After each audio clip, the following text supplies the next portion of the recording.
The dust was the first thing Levi noticed. It was not just on the trail. It was the trail. It was the air. It was a fine, gritty powder that coated his tongue, settled in the lines around his eyes, and painted his gray horse a uniform, ghostly brown. He had been riding south for 3 weeks, away from a life that had nothing left for him. And now he was riding into a place that felt like the end of the world. Texas, in this sun-scorched corner of the territory in 1870, was not a place for new beginnings. It was a place to endure. The ranch of Elias Cutter rose from the flat, cracked earth like a fortress. The main house was built of thick adobe and dark timber, 2 stories high, with a wide porch that seemed to sneer at the heat. The outbuildings, bunkhouses, barns, a blacksmith's shed, were scattered around it, all of them bowing to the main house. There was money here. Levi saw that right away. Not just cattle money, but the kind of money that bought silence and built high fences. He rode into the main yard, his saddle groaning a complaint against the dryness. A few men stopped their work to watch him. They were hard men, sun-blackened and thin, with eyes that held no welcome. Levi dismounted, his scarred hands resting near the worn grip of his pistol. He did not unbuckle the belt. "Looking for Cutter," he said, his voice a low rasp. One of the men spat a stream of tobacco juice into the dust. "Mister, Cutter is in the house. He ain't hiring." "He is for me," Levi said, pulling a folded piece of paper from his shirt pocket. It was a letter from a man in Missouri, a man Cutter owed a favor. The man's eyes flickered to the paper and then back to Levi's face. He nodded, once, toward the porch. "Wait there and wipe your boots." Levi did not wipe his boots. He waited, standing in the oppressive heat, feeling the sweat trail down his spine. The silence of the ranch was heavy, broken only by the buzz of flies and the distant, mournful lowing of cattle. After a long time, the man himself emerged. Elias Cutter was tall, broader than Levi expected, with a thick gray beard that did not hide the hard set of his mouth. He wore clean, dark trousers and a white shirt, a stark contrast to the filth of the land he owned. His eyes were the color of a winter sky, and they measured Levi in a single, cold glance. "You're the man from Missouri," Cutter said. It was not a question. "Levi," he replied, "I got a bunk for you. You'll work for your keep and a wage, same as the others. You answer to Silas, my overseer. You break my rules, you'll wish you were back in Missouri." Cutter looked at the letter in Levi's hand, then at Levi's gun. "We earn our pay here. Levi, we do not cause trouble. Understood?" "Understood," Levi said. Cutter nodded, satisfied. "Good. Silas will find you." He turned and went back into the cool darkness of the house, the door closing with a solid, final sound. Levi let out a breath he did not know he was holding. He led his horse toward the barn, the feeling of being watched settling over him like a shroud. He found his place in the long, stifling bunkhouse, claiming an empty cot and stowing his meager saddlebag beneath it. The other hands ignored him, a silent, mutual agreement. He was a drifter, marked by the war and the hard years after. They all were. They were men who kept to themselves, and Levi was no different. He began to learn the rhythms of the place. The ranch was not just a ranch. Cutter owned everything: the land, the cattle, the small, dusty town 10 miles east. And, it seemed, the people. He called them indentured laborers. Men and women bound by contracts Levi knew were lies. They were workers who received no wages, only scraps of food and a place to sleep on the floor of a windowless shed. Many of them were young women, brought west on wagons with false promises, now trapped by isolation and Cutter's private law. They were property, plain and simple. Their lives recorded not in a family Bible, but as a name on a ledger in Elias Cutter's locked office. Among them, there was one girl Levi began to see more than the others. Her name, he heard someone say, was Annika. She looked to be around 19. She was quiet, So quiet she seemed to drift rather than walk, a shadow moving against the bright, cruel sun. She worked constantly, hauling water from the deep well, scrubbing the heavy pots in the cookhouse, mending harnesses in the barn. She wore a shapeless dress of rough gray cotton, her dark hair pulled back in a tight, severe knot. She never looked up. She never spoke. She was just a pair of hands, a name on that ledger. No last name, no family, no freedom. Levi kept his distance. It was not his fight. He had learned, the hard way, that stepping into another man's trouble was a good way to get a bullet in the back. He did his work, mending fences under the searing sky, riding drag on the smaller cattle drives, his face hardening into the same impassive mask as the other men. Then, one afternoon, the heavy stillness of the yard was broken. Levi was reshoeing his horse near the smithy when he heard the sharp crack of a voice, followed by the sound of a blow. "You little thief! Get your hands off that!" Levi looked up. Elias Cutter was standing near the cookhouse. In front of him was a young boy, maybe 10 years old, named Thomas. The boy was clutching a small, withered apple. He had been sweeping the porch, and Annika had been nearby, shaking out rugs. "I didn't take it, sir," the boy whispered, his eyes wide with terror. She gave it to me." Cutter's head snapped toward Annika. She froze, the rug slipping from her hands into the dust. She stared at the ground, trembling. "Did you?" Cutter's voice was soft, which was worse than his yell. "Did you give my property to this whelp?" Annika could not speak. She only shook her head, a tiny, jerky movement. "He spoke to you," Cutter said, his voice rising. "I told you vermin not to talk to each other. You contaminate the stock." He raised his hand, a heavy, thick-palmed hand, to strike the boy again. Thomas cringed, raising his thin arms to cover his face. Levi did not think. He moved. He was halfway across the yard before his mind caught up with his feet. "Sir," Levi said, his voice calm but carrying. Cutter paused, his hand in midair.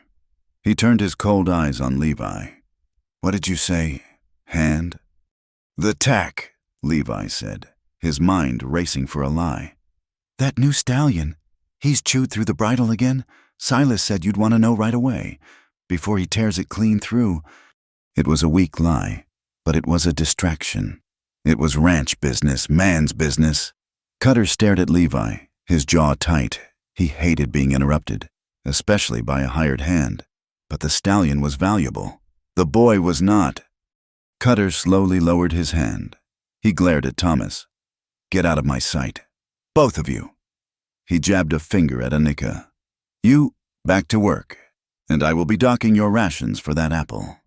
He turned, his boots grinding the dust, and strode toward the barn to inspect the stallion.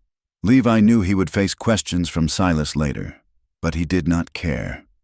The boy, Thomas, scrambled away, disappearing behind the bunkhouse. Levi turned his gaze to Annika. She had not moved. She was still staring at the ground, but her shoulders were shaking. Slowly, she bent to pick up the rug. As she rose, her eyes met Levi's for just a second. It was not just gratitude in that look. It was a deep, aching caution. It was the look of someone who had seen a man try to help before, and had seen it end badly. It was a look that said, "Thank you, and please do not ever do that again. You have made it worse." That look stayed with him. It followed him out to the fence line, and it was there when he tried to sleep in the hot, crowded bunkhouse. He started to see her, really see her, after that. He had tried not to, but that one look had broken his resolve. He was a man who noticed things. It was what had kept him alive during the war and after. Now, he noticed Annika. He noticed the way she moved, always keeping a wall to her back, as if expecting a blow. He noticed her silence, how it was not a peaceful quiet, but a hunted one. She made herself small, tried to take up no space in the world. He noticed her hands. They were raw, the knuckles split and red, and her wrists, One evening, as she was carrying a heavy bucket of feed, her sleeve slipped. He saw the bruises, dark and purple, in the shape of a man's fingers. He felt a cold sickness rise in his gut. He noticed the way she flinched, a man laughing too loudly at the dinner table, the crack of Silas, the overseer's whip against his boots, the slam of the cookhouse door. Each sound made her jump, her body tensing, her eyes darting for the nearest shadow. She lived on a knife's edge of fear. Levi recognized it.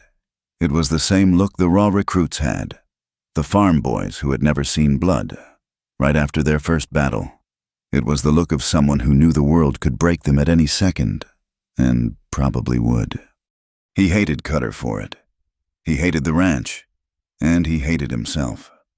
Just a little, for being a part of it, for eating Cutter's food and taking his pay. Most of the time, Annika was assigned to the house or the cookhouse, under the sharp eye of Cutter's wife, a pale, silent woman who was as much a prisoner as any of them. But in the mornings, in the cool, gray hour just before dawn, Annika's duty was the horses. She would slip into the barn while the ranch was still asleep. She would feed the geldings, curry the mares, and check on the new colt. The barn was her only sanctuary. Levi was an early riser, a habit from the army. He would sit on the edge of the bunkhouse porch, sipping bitter coffee, watching the sky turn from black to purple. One morning, he watched her move toward the barn. She looked even smaller in the half-light.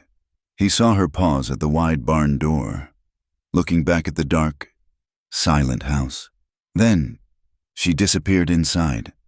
He was restless. The memory of her bruised wrists troubled his mind. He stood, stretching his stiff back, and walked casually toward the corral, as if checking on his own mount. The barn door was partly open. He stood in the shadows, just outside the line of sight. He heard her voice. It was so low, he thought he was imagining it. "There now, easy," she was murmuring. "You are a good boy, aren't you?" "Yes, you are." Levi shifted, just an inch until he could see inside. She was in the stall with the new colt, a gangly, nervous bay. The colt had been skittish, kicking at the hands who tried to gentle him. But with Annika, he was calm. He had lowered his head, and his muzzle was buried in her hand, nosing at her palm. Annika was stroking the colt's forelock, her raw fingers moving with a gentleness that seemed impossible. "You do not like it here either, do you?" she whispered to the horse. "You want to run, I know."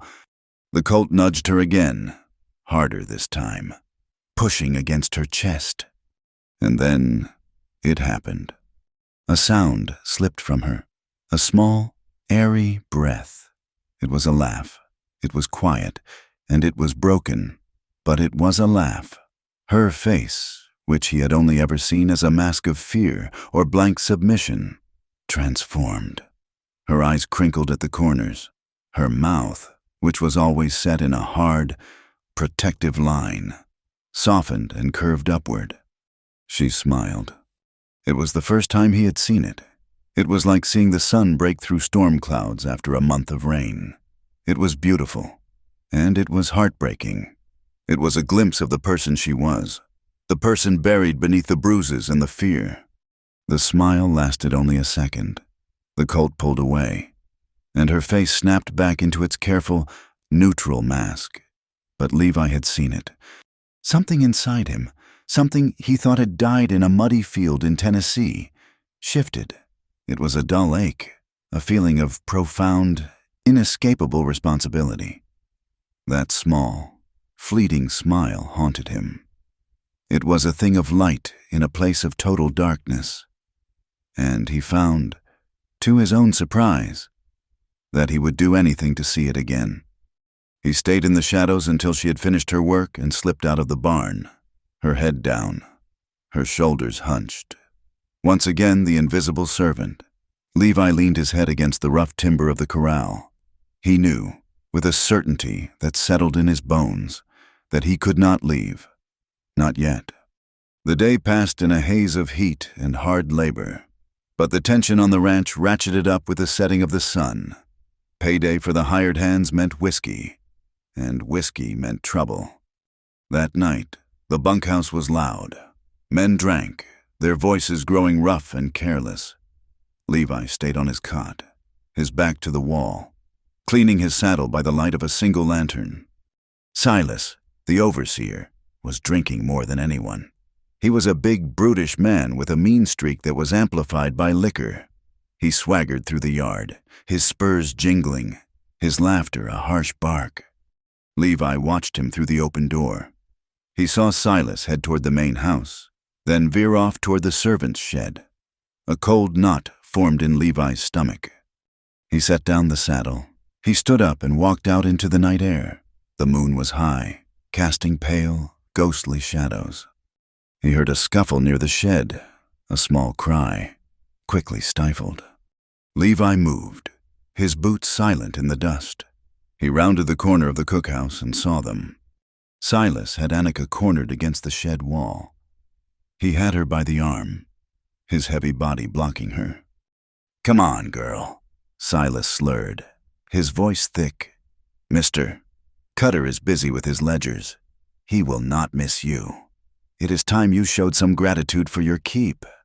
"Please," Annika whispered, her voice trembling violently. She was trying to pull her arm free, but he was too strong. "Please, Mr. Silas, I have to clean the kitchen." "The kitchen can wait," he growled, and he grabbed her other arm, trying to pull her bodily toward his own quarters behind the barn. "Silas." Levi's voice cut through the night, as cold and sharp as a new blade. The overseer froze. He turned his head, his eyes blurry with drink and rage. "What? Who is that? Levi, get to your bunk, Hand. This ain't your concern." "Let her go," Levi said. He did not move from the shadows. He did not draw his gun. He just stood there, his presence a sudden, solid obstacle. Silas laughed, a short, ugly sound. "Or what? You're new here. Boy, you do not give me orders. This here is ranch property, and I aim to use it." He tugged Annika again.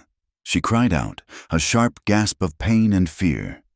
That sound snapped Levi's patience. He took 2 steps forward, into the moonlight. His hand was not on his gun, but it was near. "Cutter is looking for you," Levi said, his voice flat. "He told me to find you, said something about the water gap at the north pasture being down. He is angry, said he is losing cattle." Silas blinked, the lie working its way through the alcohol. The north pasture was a full hour's ride. A broken gap meant a long, miserable night of work. And Cutter's anger was the one thing Silas truly feared. He stared at Levi, trying to see if it was a trick. Levi's face was stone. "Now?" Silas demanded. "He said now. He said he would skin you if you were drunk," Levi said. Silas grunted, a sound of profound frustration. He looked at Annika, then at Levi. He wanted her, but he feared Cutter more, with a final, vicious curse. He shoved Annika away from him. She stumbled and fell hard into the dust. "Damn it all," Silas spat. He hitched his gun belt and stomped off toward the barn, grumbling about Cutter and the north pasture. Levi waited until the sound of his boots faded. He turned to Annika. She was still on the ground, huddled against the wall, her arms wrapped around her knees. She was shaking so hard he could see it in the moonlight. He offered his hand. She flinched, her eyes darting to his hand as if he meant to strike her. He kept his hand out, palm up. "He is gone, Miss—" Slowly, her eyes rose from his hand to his face. She searched his features, looking for the trick, for the price. She found nothing but a quiet, tired patience. She ignored his hand. Using the wall, she pushed herself to her feet, brushing the dust from her dress with trembling fingers. She would not look at him. He will know you lied," she whispered. Her voice was so unused. It was barely more than a rustle of dry leaves. "I will deal with Silas," Levi said. "Are you hurt?" She shook her head, a quick, bird-like motion. She stood there for a moment, her gaze fixed on the ground between them. Then, she dipped her head in a small, formal nod. "Thank you," she whispered, before he could say another word. She gathered her skirts and ran, disappearing into the dark servant's shed, the door clicking shut behind her. Levi stood alone in the yard for a long time. The land was cruel. It was all dry storms, rattlesnakes, and endless, choking dust. He had $50 in his pocket. He could ride out. He could be in Mexico in a week, or California by spring. There was nothing here for him but hard work, low pay, and the cold eyes of Elias Cutter. He should leave. He knew he should. But every time he thought of riding out, he saw that fleeting smile in the barn. He heard that small, whispered thank you. Something was holding him here. Something about her silence, her bruises, and that one moment of light. He turned and walked back to the bunkhouse, knowing he was not leaving. Not yet. In the days that followed, Levi learned more about her, not by asking, but by listening. The other workers talked in hushed tones. When Cutter or Silas were not near, he sat with an older woman named Martha, who mended shirts behind the cookhouse. "That one, Annika," Martha said, not looking up from her needle. "She ain't got no one, no kin left at all." She told him the story, pieced together from rumors and Annika's own fevered mumbles when she first arrived. She was from a small settlement, further east. It was burned during one of the last brutal skirmishes of the war, or maybe by bandits after. No one knew for sure. Her people were gone. She was found wandering by a caravan, half-starved. The man leading it took her in, which meant he wrote up a contract of indenture for her food and passage. A contract that bound her until she was 30. He sold that contract to Elias Cutter for $200. "She is 19, Martha whispered, biting off a thread. "She has got 11 more years in this place. She will not live that long. None of them do." Levi felt the sickness rise in him again. He had seen men buy and sell horses with more care. He started doing quiet things. When he was hauling water for the horses, he would fill an extra bucket and leave it by the cookhouse door, where he knew she would be the one to find it, saving her a trip to the well. When he was skinning a rabbit he had caught on the trail, he would cook the meat over a small fire far from the ranch house, wrap it in a clean cloth, and slip it into the barn, tucking it behind a stack of feed bags he knew she had to move in the morning. He started offering a rare kind word, just a good morning as he passed, spoken low, not requiring an answer. She never asked for any of it. She never acknowledged the food or the water, but he saw the changes. She stopped flinching when he passed. When he said good morning, her head would sometimes lift, just a fraction. She was starting to trust him. It was a fragile, terrified trust, but it was there. He was anchoring himself to her, and he knew it was dangerous for them both. One night, a storm blew in. It was not a rainstorm, but a dry one. The wind howled, picking up the dust of the plains and throwing it against the ranch. A screaming, gritty assault. The world was reduced to a howling black fog. Levi was checking on the horses, ensuring the barn doors were secure against the wind. The air was thick with dust, making it hard to breathe. As he passed the empty stalls at the far end of the barn, he heard a sound, almost lost in the wind's shriek. It was the sound of someone crying. He stopped, listening. It was a terrible sound, not a loud wail, but a series of choked, desperate sobs, a person trying to weep without making a noise. He followed the sound. In the last stall, huddled in the straw, was Annika. She had her knees pulled to her chest, her face buried in her arms, her whole body shaking with the force of her grief. She thought she was alone, hidden by the storm. Levi stood there, his heart breaking. He felt like an intruder. He should leave, give her this one small privacy. But he could not. He could not walk away. He took a step into the stall. "Annika?" he said, his voice quiet. Her head snapped up. Her eyes were wide with panic, her face streaked with dust and tears. She scrambled backward, pushing herself against the rough wall of the stall. "I am not going to hurt you," he said softly. He sat down on a hay bale, a few feet away, showing her his empty hands. "It is just me. Levi, the wind is bad." She watched him, her breathing ragged. She was a cornered animal, ready to fight or flee. I was just," she stammered, trying to find an excuse. "It is all right," he said. "You do not have to explain." He sat in silence with her for a long time. The wind howled outside, rattling the barn.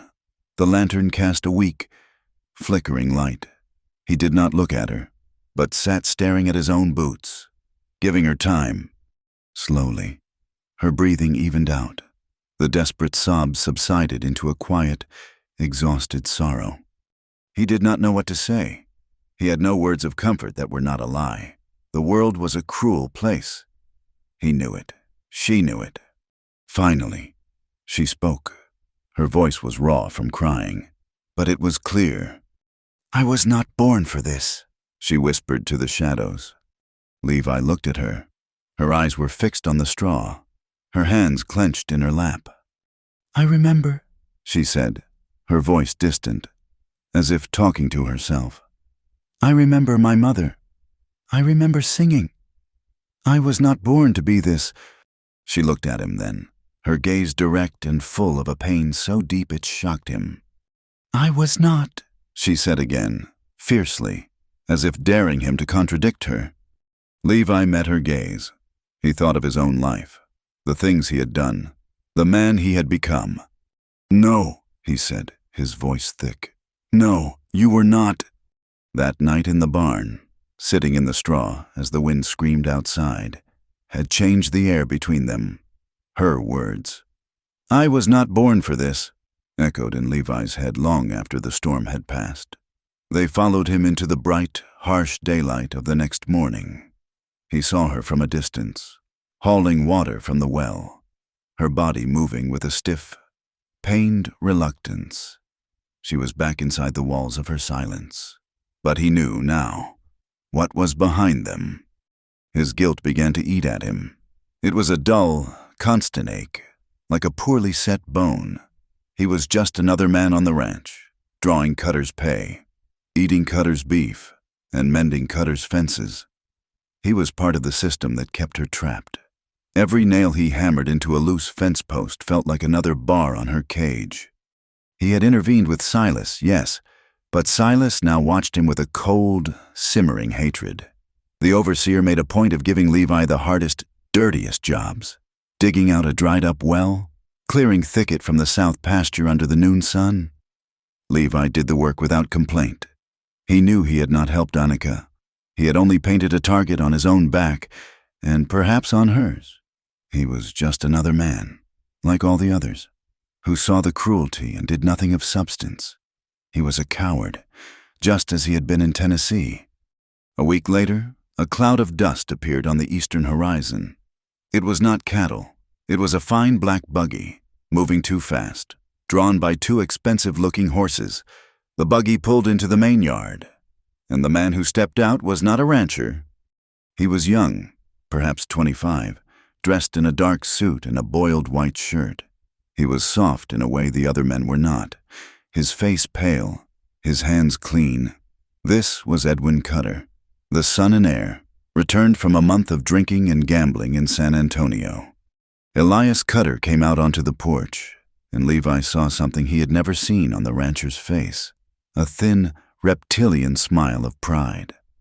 "Edwin," Cutter said, his voice booming, "you finally decided to come home."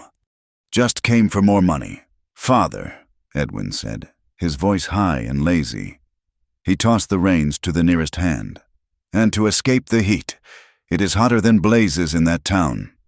As Edwin turned toward the house, his gaze swept the yard. Annika was crossing from the cookhouse, her arms full of firewood. She froze when she saw him looking. She tried to make herself invisible, her head ducking, her shoulders hunching. Edwin stopped. He watched her, his head tilted. It was not a look of desire. It was a look of lazy appraisal. the way a man sizes up a horse he might buy. He smiled, a slow, unpleasant smile. Annika hurried past, her bare feet kicking up dust, and disappeared into the house. That night, Levi was sitting on the bunkhouse porch, cleaning his pistol, when he heard voices from the main house. Cutter and his son were on their own porch, drinking whiskey. "That serving girl, the dark-haired one," Edwin said, his voice carrying clearly in the still night air. "She has grown since I was last here. She is not a child anymore." Cutter laughed. A low rumble. "She is a good worker." "Quiet. I think I will make her mine while I am here," Edwin said, his voice casual, as if discussing the weather. "It is time she was broken in proper. I will take her in my room tonight." Levi's hand tightened on the pistol, his knuckles white. Cutter laughed again, louder this time. "A man has needs. Son, take her. Just do not break her so she cannot work. Your mother needs her for the laundry." The casual cruelty of it, the simple, smiling permission, made Levi's blood run cold. He felt a surge of rage so pure and hot it nearly blinded him. He set the pistol down. He stood. He knew what he had to do. He waited an hour, until the main house was dark, until the lamps in the bunkhouse were out. He knew where Edwin would be staying, a small guest room on the ground floor, at the back of the house. Levi moved like a shadow, his boots making no sound. He found the window. It was open to the night air. He slipped over the sill and into the darkness of the room. He could smell the whiskey. Edwin was asleep in the bed, snoring softly. Levi crossed the room. He grabbed the front of Edwin's nightshirt and hauled him out of the bed, slamming him against the wall. Edwin yelped, a high, strangled sound, suddenly wide awake and terrified. "Who?" Levi's forearm was pressed against Edwin's throat. "You will not touch her," Levi whispered, his voice a low, vicious growl. "You will not look at her. You will not even say her name." It took a moment for Edwin's whiskey-soaked brain to understand. He could see Levi's face in the moonlight, the scarred, hard lines, the cold fury in his eyes. Edwin tried to bluster. "Do you know who I am? My father will have you hanged." "Your father is not here," Levi hissed, pressing harder. Edwin's breath hitched. "And if you ever lay a hand on her, I will finish what I am starting. I will break your neck." The pure, unbridled menace in Levi's voice cut through Edwin's arrogance. He believed him. She is just," Edwin gasped. "She is nothing to you," Levi said. "Not if you understand." Edwin nodded, his eyes wide with fear. Levi held him there a second longer, then threw him back onto the bed. He turned and, as silently as he had entered, slipped back out the window. He was shaking. He had crossed a line, and he knew it. The next day, Edwin stayed clear of the yard, but Levi caught his eye once. Edwin looked away, but not before Levi saw the look. It was not fear, it was a deep, poisonous hatred. Levi found Edwin 2 days later, by the stables. The fear had worn off, replaced by the arrogance of his position. He was not alone. 2 of his father's most loyal hands were nearby. Edwin sauntered over to Levi. "You are a dead man. Drifter," he sneered, just low enough for only Levi to hear. "I gave you a warning," Levi said, not stopping his work mending a harness. "A warning?" Edwin laughed, a brittle, ugly sound. "About what? That thing? You think I care about that? You want her? Is that it?" He spat on the ground near Levi's boot. "She is just a slave girl, bought and paid for. She is property. My father owns her, and one day I will, and when I do, I will send you what is left." Levi's fist clenched. The urge to smash that pale, smiling face was overwhelming. He could feel the scar on his own cheek pull tight. He wanted to kill him. But he saw the 2 hands watching, their hands near their guns. If he touched Edwin, he would be shot down, and then there would be no one. No one to even notice what happened to Annika. He forced his hand to unclench. He forced himself to turn his back on Edwin. He picked up the harness and walked away. Edwin's laughter followed him across the yard. "That is right. Walk away. She is not worth dying for." Levi walked away, his stomach churning with self-loathing. He was helpless. He was a coward. He felt the need to see her, to warn her. He found her that night, in the barn. The colt, now more trusting, nuzzled her shoulder as she brushed him down. She saw the look on his face as he entered the stall, the tight, angry lines. She flinched, taking a step back. "What is it?" she whispered. "Is it Silas?" "No," Levi said, his voice rough. He leaned against the stall, running a hand over his face. "It is Edwin, Cutter's son." "I know who he is," she said, her voice flat. "I stay away from him. He said things." Levi paced the small stall. "He wants you." "Many men want," she said, her voice hollow. "It does not matter." "It matters to me," Levi snapped, and she flinched again at his tone. He stopped, breathing hard. He was angry at Edwin, at Cutter, at the world, but most of all, at himself.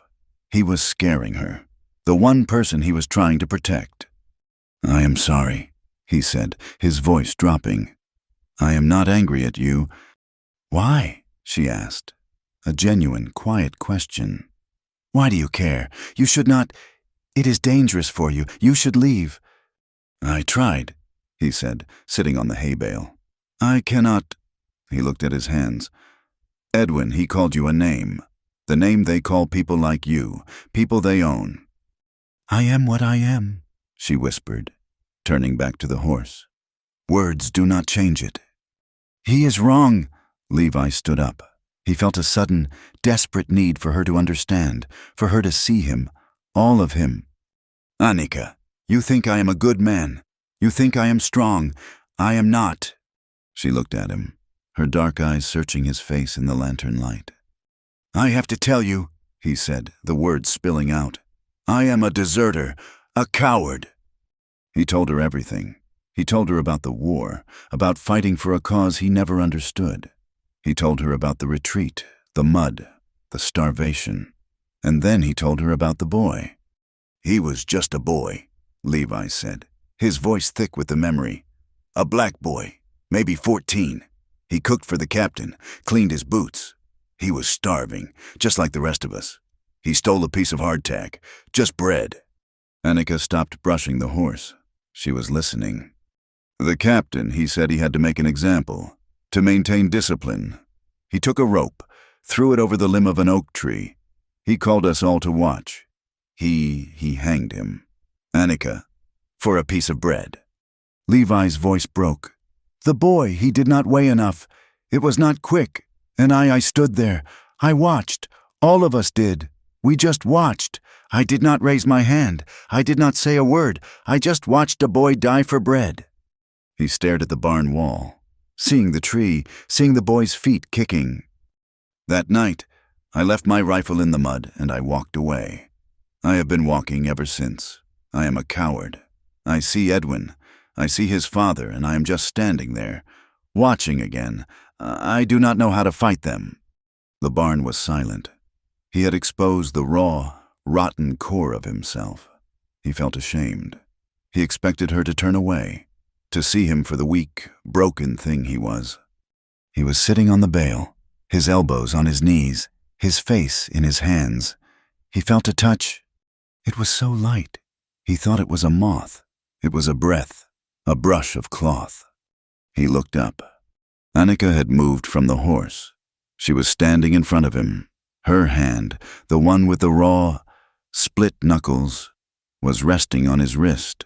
It was not a grip. It was just a touch. Her fingers were trembling, but they were there.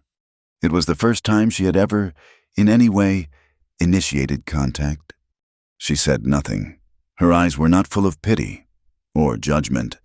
They were full of a deep, terrible understanding. She knew what it was to watch, helpless as the world ended. He turned his hand, his calloused fingers grazing hers. She did not pull away. In that small, silent touch, something permanent was forged. The fragile peace was shattered 2 days later. One of the hands rode in from town with supplies and news.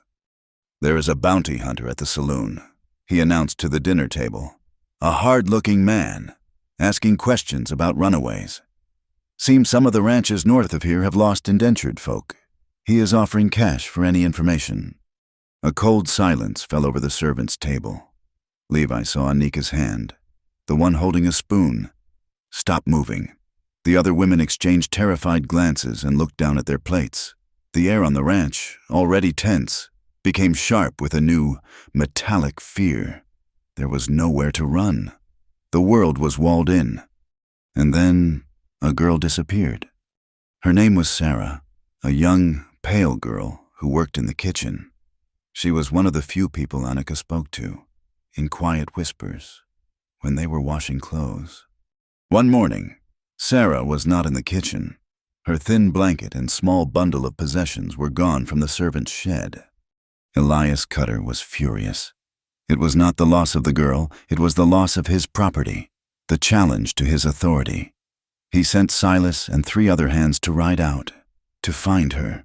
They returned at dusk, empty-handed and angry. "She is gone, Mr. Cutter," Silas reported, his face dark. Trail went cold in the rocks. She must have had help. Cutter's cold eyes swept over the assembled servants. Who knew? Who helped her?" No one spoke. The silence was thick with terror. Cutter's gaze landed on Annika. "You," he said. "You were her friend. You shared a bench. You knew." "No, sir," Annika whispered, her body trembling. "I did not. I swear it. Mr. Cutter, I did not know." "You lie," Cutter said, his voice quiet. He was not angry. He was cold. He was a man making a calculation. He needed to make an example. "She ran because she thought she could," Cutter said to the crowd.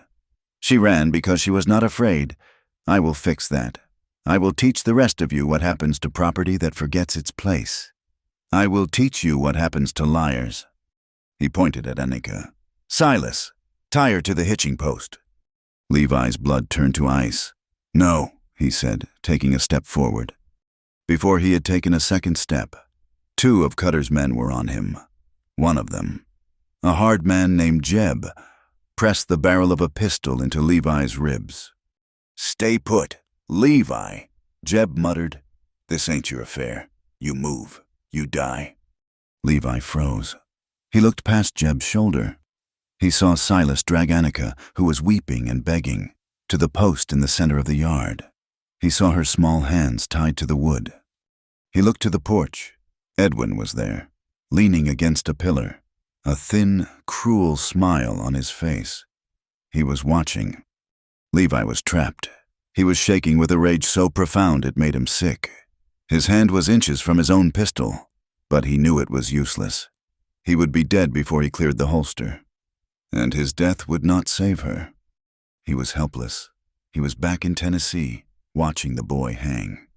Silas uncoiled a long, thick leather whip. He stepped back. "This is the price of treason," Cutter announced. Levi could not watch.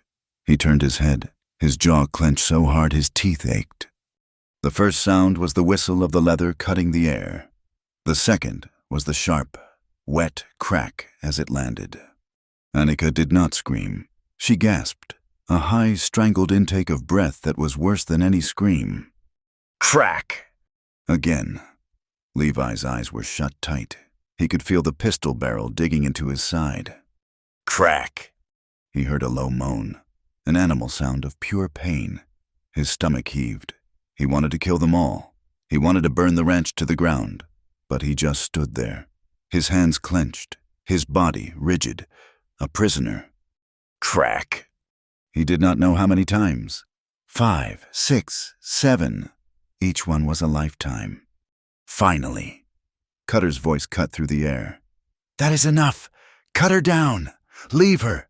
Let the rest of you see what happens." The pressure in Levi's ribs disappeared. The men moved away. The crowd of workers, their faces pale and sick, dissolved, forced back to their duties. "Move, Levi," Jeb said, nudging him. Levi opened his eyes. He saw Silas cut the ropes. Annika collapsed in the dust at the base of the post, a small, gray heap, and they left her there, in the dirt, under the hot sun. Levi was forced to walk away, forced to return to the fence line. He worked the rest of the day in a red haze of fury and shame. He watched, from a distance, as she lay in the dust, unmoving. The sun finally set. The world went dark. Levi did not go to the bunkhouse. He waited in the shadows, his heart a cold, heavy stone in his chest. When the ranch was silent, he moved. She was not at the post. A wave of panic hit him. He ran, checking the shadows. He found her behind the barn, near the woodpile. She had dragged herself there, crawling through the dirt to hide.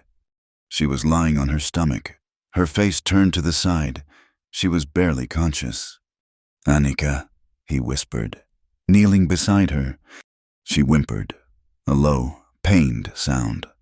He could not take her to the servants' shed. Cutter or Silas would find her. He could not take her to the bunkhouse. He thought of the old smokehouse, a small, crumbling stone building at the far edge of the property, hidden by overgrown mesquite. It had not been used in years. "I am going to move you," he whispered. He slipped his arms under her, as gently as he could. She cried out, a sharp, broken sound that tore him in two. He lifted her. She was so light. He carried her through the shadows, his body aching with the need to be gentle.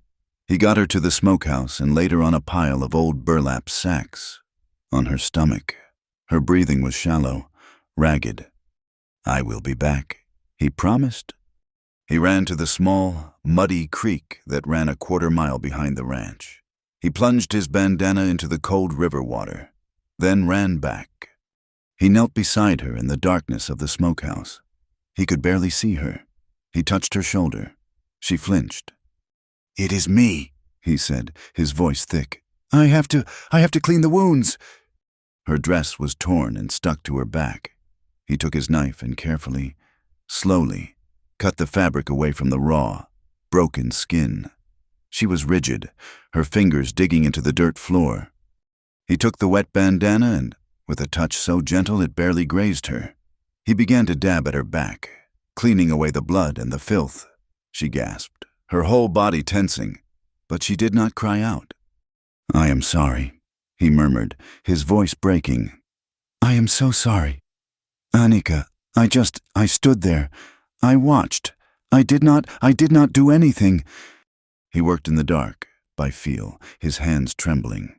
He cleaned her wounds as best he could. The cold water is only medicine. When he was finished, he sat down, his back against the cold stone wall, his pistol in his lap. He would not leave her. He would stay the night. He watched her, listening to the faint, ragged sound of her breathing. Hours passed. The moon moved across the small, cracked opening in the roof. Just before dawn, she stirred. A low moan of pain escaped her. She tried to push herself up, the movement sending a jolt of agony through her. She was disoriented, trapped in a nightmare.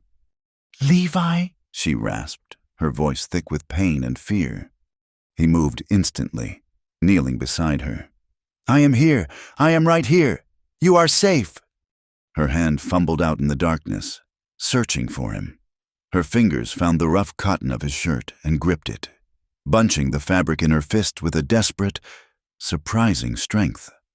"Do not leave," she whispered. It was not a plea. It was a raw, terrified command. His heart broke. He covered her small, trembling hand with his own. "I will not," he swore, his voice thick and low. "I will not." He leaned down, his face close to hers. He could smell the dust and the blood. He brushed the damp hair from her forehead with his lips. He kissed her temple. It was not a kiss of passion. It was a promise, A seal, an oath. He felt the tension leave her body. Her hand, still tangled in his shirt, loosened its grip but did not let go. She let out a long, shuddering sigh, and the tight lines of pain on her face softened. She closed her eyes. For the first time since he had met her, there was something like peace on her face. She was not alone. She fell back into an exhausted sleep. Levi did not move. He stayed there, kneeling beside her, her hand in his, as the first gray light of morning crept into the smokehouse. He heard the ranch stirring, the faint sound of the cookhouse triangle ringing. Cutter would be looking for her. He gently untangled her fingers from his shirt. "I will be back," he whispered. He slipped out of the smokehouse and headed for the main yard, his mind racing, trying to build a lie. He found Cutter on the porch, drinking coffee. "Where is the girl?" Cutter demanded, his eyes cold. Levi kept his face impassive, his voice flat. He was a hand reporting on livestock. "She is in the shed, sir. She has a high fever. I do not think she will last the day." Cutter stared at him, then shrugged. "Damaged goods. If she dies, she dies. It is no great loss." She was more trouble than she was worth. He took a sip of his coffee. "But tell Martha to look in on her. I will not have her wasting my food if she is just faking." "Yes, sir," Levi said. He turned and walked away, his heart pounding against his ribs. He had bought her time, maybe a day, maybe two. It was not much, but it was a start. Annika began to heal, in the way a wild thing heals, slowly, silently, and in darkness. The old stone smokehouse became her world, and Levi, her only anchor to it. He kept his lie alive, telling Martha, the older woman, that Cutter had ordered her to tend to the sick girl, but to keep it quiet, as the fever might be catching. Martha, her face a map of hard years, had seen too much to be surprised. She arrived at the smokehouse with a silent nod for Levi, carrying a small tin of strong-smelling salve and a bundle of clean rags. She looked at Annika's back, her lips tightening into a thin, white line.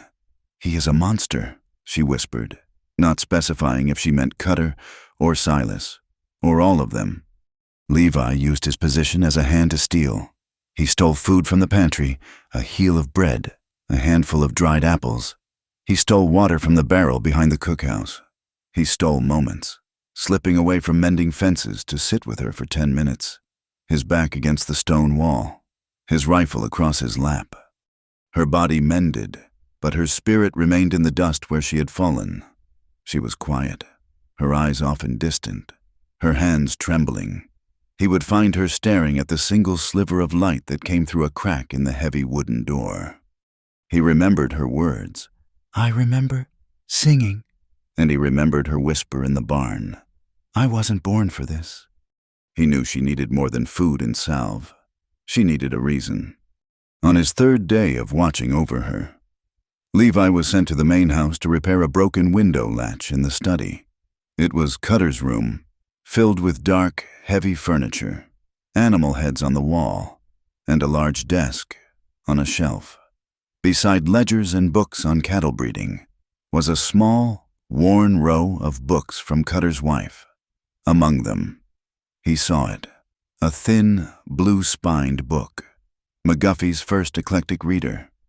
His heart hammered against his ribs. He had not seen one in years. It was a child's book, full of simple stories and poems. He glanced at the door. The house was quiet. He was supposed to be working, his hands rough and scarred. Slid the book from the shelf. It felt foreign, light, and dangerous. He slipped it inside his own worn jacket, his hands trembling more than Annika's. He fixed the latch, his mind screaming at him, and walked out of the house, the book a burning weight against his chest. That night, he brought it to her. The smokehouse was nearly pitch black, lit only by a stub of a candle he had also stolen. She was sitting up, her back against the wall, the burlap sacks draped over her shoulders. "I brought you something," he said, his voice rough. He held it out. She stared at it, not understanding. "It is a book," he said. She reached out, her fingers brushing the cover. Her eyes widened. "Where?" "It does not matter. Is it you mentioned you used to read?" She took the book from him. She held it as if it were a holy thing, her thumb tracing the embossed letters on the cover. She opened it. The pages were simple, with drawings of dogs and girls and farms. She looked up at him, her eyes shining in the candlelight. She was not just grateful, she was, for a moment, whole. And then she smiled. It was not the fleeting, instinctive smile he had seen with the colt. This one was slow, hesitant, and it was for him. It was a smile that climbed from the ruins of her, a tiny, green shoot of life. It lit her face, chasing the shadows from her hollowed eyes. It was the single most beautiful and painful thing he had ever seen. In that moment, he knew he was lost. That smile was no longer just a memory. It was his purpose. It was the flag he would follow. It was the thing that would, he knew with a sudden, terrible clarity, either save him or get him killed. He did not care which. The smokehouse became their church. They met every night. After the ranch was asleep, Levi would stand watch by the door for an hour, listening to the coyotes and the wind, before slipping inside to sit with her. She began to talk. The words came slowly at first, rusty from disuse. She read to him from the reader, her voice soft and halting, stumbling over simple words she had not seen in years. The sun is warm," she read one night, her finger tracing the line. She looked up at him. "I remember when it was warm. Now it just burns." She told him about her childhood, before the war, before the caravan. She spoke of her mother, a woman with hands that were always moving, always making things. "She would braid my hair by the firelight," Annika whispered, her hands rising to touch her own rough, chopped-off hair. "She would sing, not real songs, just little sounds, about the corn growing, or the chickens. I do not remember her face, not all of it, but I remember her hands." She told him she used to sing, too, before she learned that any sound was dangerous. He listened, and in turn, he told her of his own dreams, not the dark memories of the war, but the one small piece of hope he kept. "I saw a place once," he said, his voice low, staring at the candle flame. "In Oregon. I was drifting after I left. It was a valley, green like you cannot imagine. The air was clean, you could drink it, and there was a creek, with trees all down the side." He had not spoken of this to another living soul. "I always thought, one day, I would go back, get a small piece of land. Just be quiet." She was watching him, her head tilted. "You want to be quiet?" "I am tired of the noise," he said. "Me too," she whispered. She was strong enough to walk now. Her wounds were closing, turning from raw gashes to angry, purple scars. She should have returned to the servants' quarters, but neither of them could say the words. To leave the smokehouse was to leave the only safe place on earth. They both knew it was borrowed time. One night, the air was different. It was heavy, and the silence was charged. She had been reading, but her voice trailed off. She sat, the book in her lap. He was watching her, the way her hair fell across her cheek, the way her small, scarred hands rested on the book. He felt an ache in his chest, a pressure that was more than fear, more than anger. It was a tenderness that terrified him. He had spent his life building calluses, on his hands and on his heart. She was breaking them all down, one quiet word at a time. He realized he was in love with her. It was not a soft, poetic realization. It was a blunt, brutal fact, as hard and real as the stone wall at his back. He loved her. He loved her resilience, her quiet, her brokenness, and the fierce, stubborn spark of life that refused to be put out. He loved the memory of her smile. He had to tell her. It was a confession, like his story of the war. It was a truth that had to be spoken, no matter the cost. "Annika," he said. His voice was a rasp. She looked up. He could not find the words. He was a man of horses and guns, not speeches. He swallowed. When I see you, when I hear you talk about your mother when you smiled. That day, with the book. He looked down at his hands. I reckon I have fallen in love with you. The silence that followed was absolute. He heard his own heart. He heard her sharp, sudden intake of breath. He looked up. She had flinched. Her whole body had recoiled, her hands coming up to her chest as if to ward off a blow. Her eyes were wide, not with affection, but with pure, animal terror. He had seen that look before, when Silas grabbed her, when Cutter pointed his finger. He had hurt her, the one thing he had sworn he would never do. I am sorry, he said, his voice thick with shame. I did not mean to scare you. She was shaking. No, she whispered. No, it is not no one, love. The word was poison to her. Love was what Edwin called his desires. Love was what masters called their power. Love was a lie that came before the pain. I do not know what that is, she said, her voice trembling. I do not know how to feel that. She looked at him, her eyes searching his, desperate. They took all that. It is gone. It is all broken. It is not broken, he said, his voice fierce. It is in there. I have seen it. He stayed on his side of the room, giving her space. He would not, could not, be another man who took. She watched him, her breathing ragged. She saw his hands, clenched into fists on his own knees. He was not moving toward her. He was not demanding or threatening. He was just there. He had said the words, and now he was waiting, letting her be. Slowly, the terror in her eyes faded, replaced by a profound, heartbreaking confusion. She had no map for this. She unfolded her hands. She stood up. On unsteady legs, he did not move. She took one step, then another. She crossed the small, dark space between them. She stood in front of him. He still did not move, did not even look up. Then, she did the bravest thing he had ever seen. She reached out her hand, the one with the split knuckles, and she touched his chest. She laid her palm flat against his shirt, over his heart. She could feel it hammering. I do not know how to feel that, she whispered again, her voice stronger. But I want to, with you. Levi, I want to. He closed his eyes, a single, hot tear escaping to trace a path through the grime on his cheek. He covered her hand with his own. He did not pull her closer. He just held her hand against his heart. They stayed like that for a long, quiet minute. The borrowed time had just become something else. It had become hope. And then the door of the smokehouse was kicked open. The sudden, violent sound made them jump apart. A figure stood silhouetted against the dark blue of the night, a lantern held high. Well, well, well, Edwin Cutter's voice drawled, dripping with triumph. What do we have here? A little rat's nest. Levi was on his feet in an instant, pushing Annika behind him, his hand flying to his gun. I would not, Edwin said, lazy. He did not have to be afraid.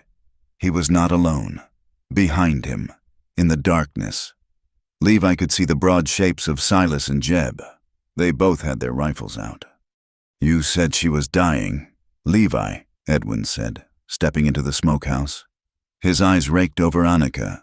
She was thin, pale, and dressed in rags. But she was standing. She was alive. Seems you are a liar and a thief.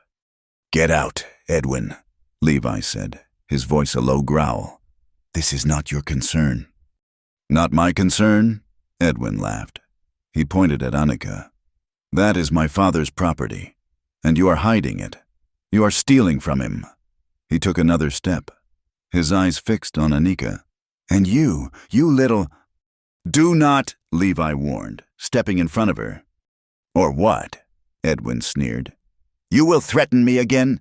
You are finished, drifter. He looked past Levi. She is a filthy animal, hiding in here with you. I came to see if the fever had killed her. Looks like I will have to do it myself. He lunged, not for Levi, but for Anika.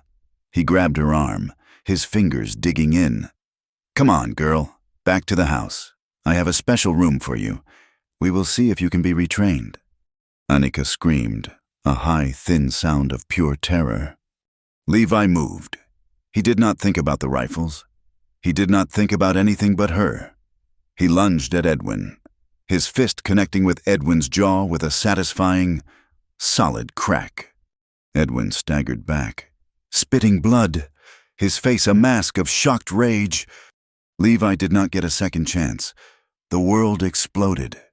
Silas brought the butt of his rifle down on the back of Levi's head. Levi fell to his knees, stars bursting behind his eyes. "No!" Anika screamed. She tried to run to him, but Edwin grabbed her hair and yanked her back. "Take him!" Edwin spat, wiping his mouth. Silas and Jeb hauled Levi to his feet. He was dizzy, his head roaring.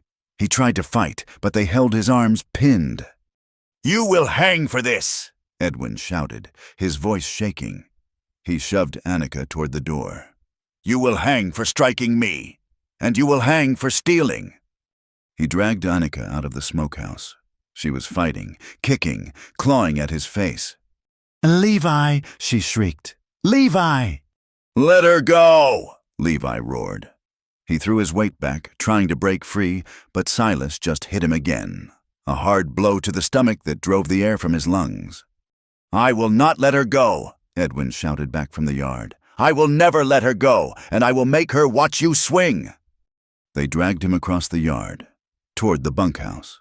They dragged her toward the main house. He heard her screaming his name until the heavy front door slammed shut, cutting off the sound. Silas and Jeb threw Levi to the ground in front of the bunkhouse porch. The other hands had gathered, their faces pale in the moonlight. "Get his things," Silas growled. One of the hands, the one who had brought the news of the bounty hunter, ran inside and came back with Levi's saddlebag and his bedroll. He threw them at Levi's feet. "You are done here. Drifter," Silas said, his voice full of satisfaction. He enjoyed this. "Mister, Edwin says you are to be taught a lesson." Levi tried to get to his feet, but Silas kicked him in the ribs. Hard. He collapsed, gasping. "Hold him," Silas said. Jeb and another man grabbed Levi's arms, holding him down. Silas unbuckled his own heavy belt. He was not going to use the whip. This was personal. He raised the belt and brought it down, not on Levi's back, but across his face. The heavy buckle cut Levi's cheek open. Levi roared, a sound of pure animal rage. Silas hit him again, and again, in the stomach, across the chest, on his legs. It was not a whipping. It was a beating, brutal, messy, and meant to break more than skin. Levi tasted his own blood. He closed his eyes, his mind focusing on one thing, Anika's face, her smile. When Silas was finished, his arm tired, Levi was a broken, bloody mess on the ground. "Get him off this ranch," Silas panted, buckling his belt. "If he is found on Cutterland by sunrise, you have orders to shoot him." Jeb and the other man hauled Levi to his feet. He could barely stand. They dragged him to his horse, which was still tied at the rail. They threw his saddlebag at him. "Get on," Jeb said. His voice was not cruel. It was just flat. "And do not come back. Levi, he will kill you." Levi's head was spinning. He pulled himself into the saddle, his body screaming in protest. Every muscle felt torn. He looked at the main house. It was dark, silent. She was in there. "Do not come back," Jeb said again. Levi turned his horse. He rode out of the yard, past the high fences, out into the dark, indifferent scrubland. He rode until he was a mile from the ranch, until he could no longer see the lights. He found a deep gully, a dry riverbed, and he did not dismount. He fell from the saddle, landing hard on the cracked earth. He lay there, his body broken, his breath coming in ragged sobs, and let the darkness take him. He woke to the sun on his face. He was alive. Every part of him was a universe of pain. He dragged himself to his horse, which was grazing nearby. He drank the last of the warm, metallic water from his canteen. He spent the day in the gully, healing, hating, planning. He was no longer an employee. He was an enemy. He was what Cutter had made him, a man with nothing left to lose. That night, he walked back to the ranch. He left his horse behind. He moved through the shadows, his body aching, his gun in his hand. He was not a drifter anymore. He was a hunter. He did not know where she was. He checked the servant's shed. He checked the barn. He found Martha, the old woman, near the cookhouse. She saw him, a bloody ghost in the moonlight, and stifled a scream. "Where is she?" Levi hissed. "They took her to the house," Martha whispered, terrified. "Edwin, he locked her in the old cold storage room. In the cellar. He has the key." Levi nodded. He knew the place. He made his way to the back of the house. The cellar was accessed by a pair of sloped, heavy wooden doors outside the kitchen. He found them, locked. He moved to the side of the house. There was a single, tiny window that looked into the cellar, barred and covered in rust and cobwebs. It was barely a foot square. He knelt in the dirt, his heart pounding. He could not see anything. It was black. "Anika," he whispered, his mouth close to the bars. Silence. "Anika, it is me. It is Levi. Answer me." He heard a scuffle, a small, weak sound. "Levi?" It was her voice, thin, terrified. "I am here," he said, his own voice thick. "Are you hurt? Did he hurt you?" "No," she whispered. He just locked me in here. He said he was going to hang you. He said I would watch." "He is a liar," Levi said, his fingers gripping the cold, rusted bars. "I am here. I am alive." "I saw them beat you," she wept. "I saw them." "I am all right," he lied. "I am going to get you out. I promise you. Anika, I am coming back for you. Do you hear me?" "I hear you," she said. "I will not leave you here." He could see her shadow now, a darkness against the darkness. She was standing on the other side of the bars. "Levi," she whispered. He pressed his face to the window. He could smell the damp earth, the cold. She put her hand up to the bars. He could just see her fingers. He covered them with his own. They were small and cold. "I am scared," she whispered. "I know," he said. "So am I, but I am coming back." He pulled his face closer, and she met him. Through the tiny, rusted bars, in the dark, cold cellar, he found her lips. It was their first kiss. It was not gentle. It was not soft. It was desperate, and it tasted of salt and rust and blood. It was a promise. It was a brand. It was an oath of war. He pulled back. "Hold on," he said. "Just hold on." He let go of her fingers and slipped back into the shadows. He had a promise to keep. The next morning, the hands in the yard were startled by a single rider. It was Levi. He was not sneaking. He was not running.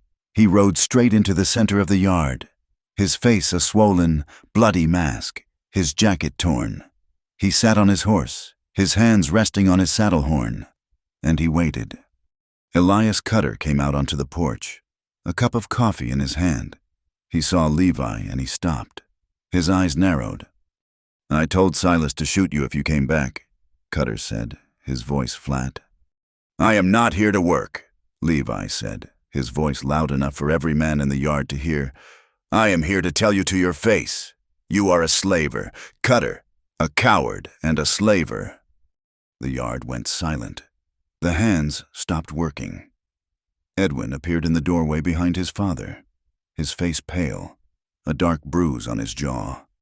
Cutter's face did not change. He was not angry. He seemed almost amused. He set his coffee cup down. "You are a fool, boy," Cutter said. "You are tired of living. I am here for Anika. Levi declared. "And I am coming back for her. You cannot hide her. You cannot keep her." Cutter actually laughed. It was a short, sharp, ugly sound. He looked at Levi, at his bloody face, his one horse, his single pistol. He looked at him like he was a gnat, an annoyance. "You want her?" Cutter said, sweeping his hand out to encompass the ranch. The men. The power he owned. "You want to take my property?" He smiled, a cold, terrible smile. "You had better be ready to die for her." Levi turned his horse, his body a map of fresh pain, and rode away from the ranch, not in defeat, but in retreat. He did not look back. Cutter's laughter, cold and sharp as winter ice, followed him until the wind carried it away.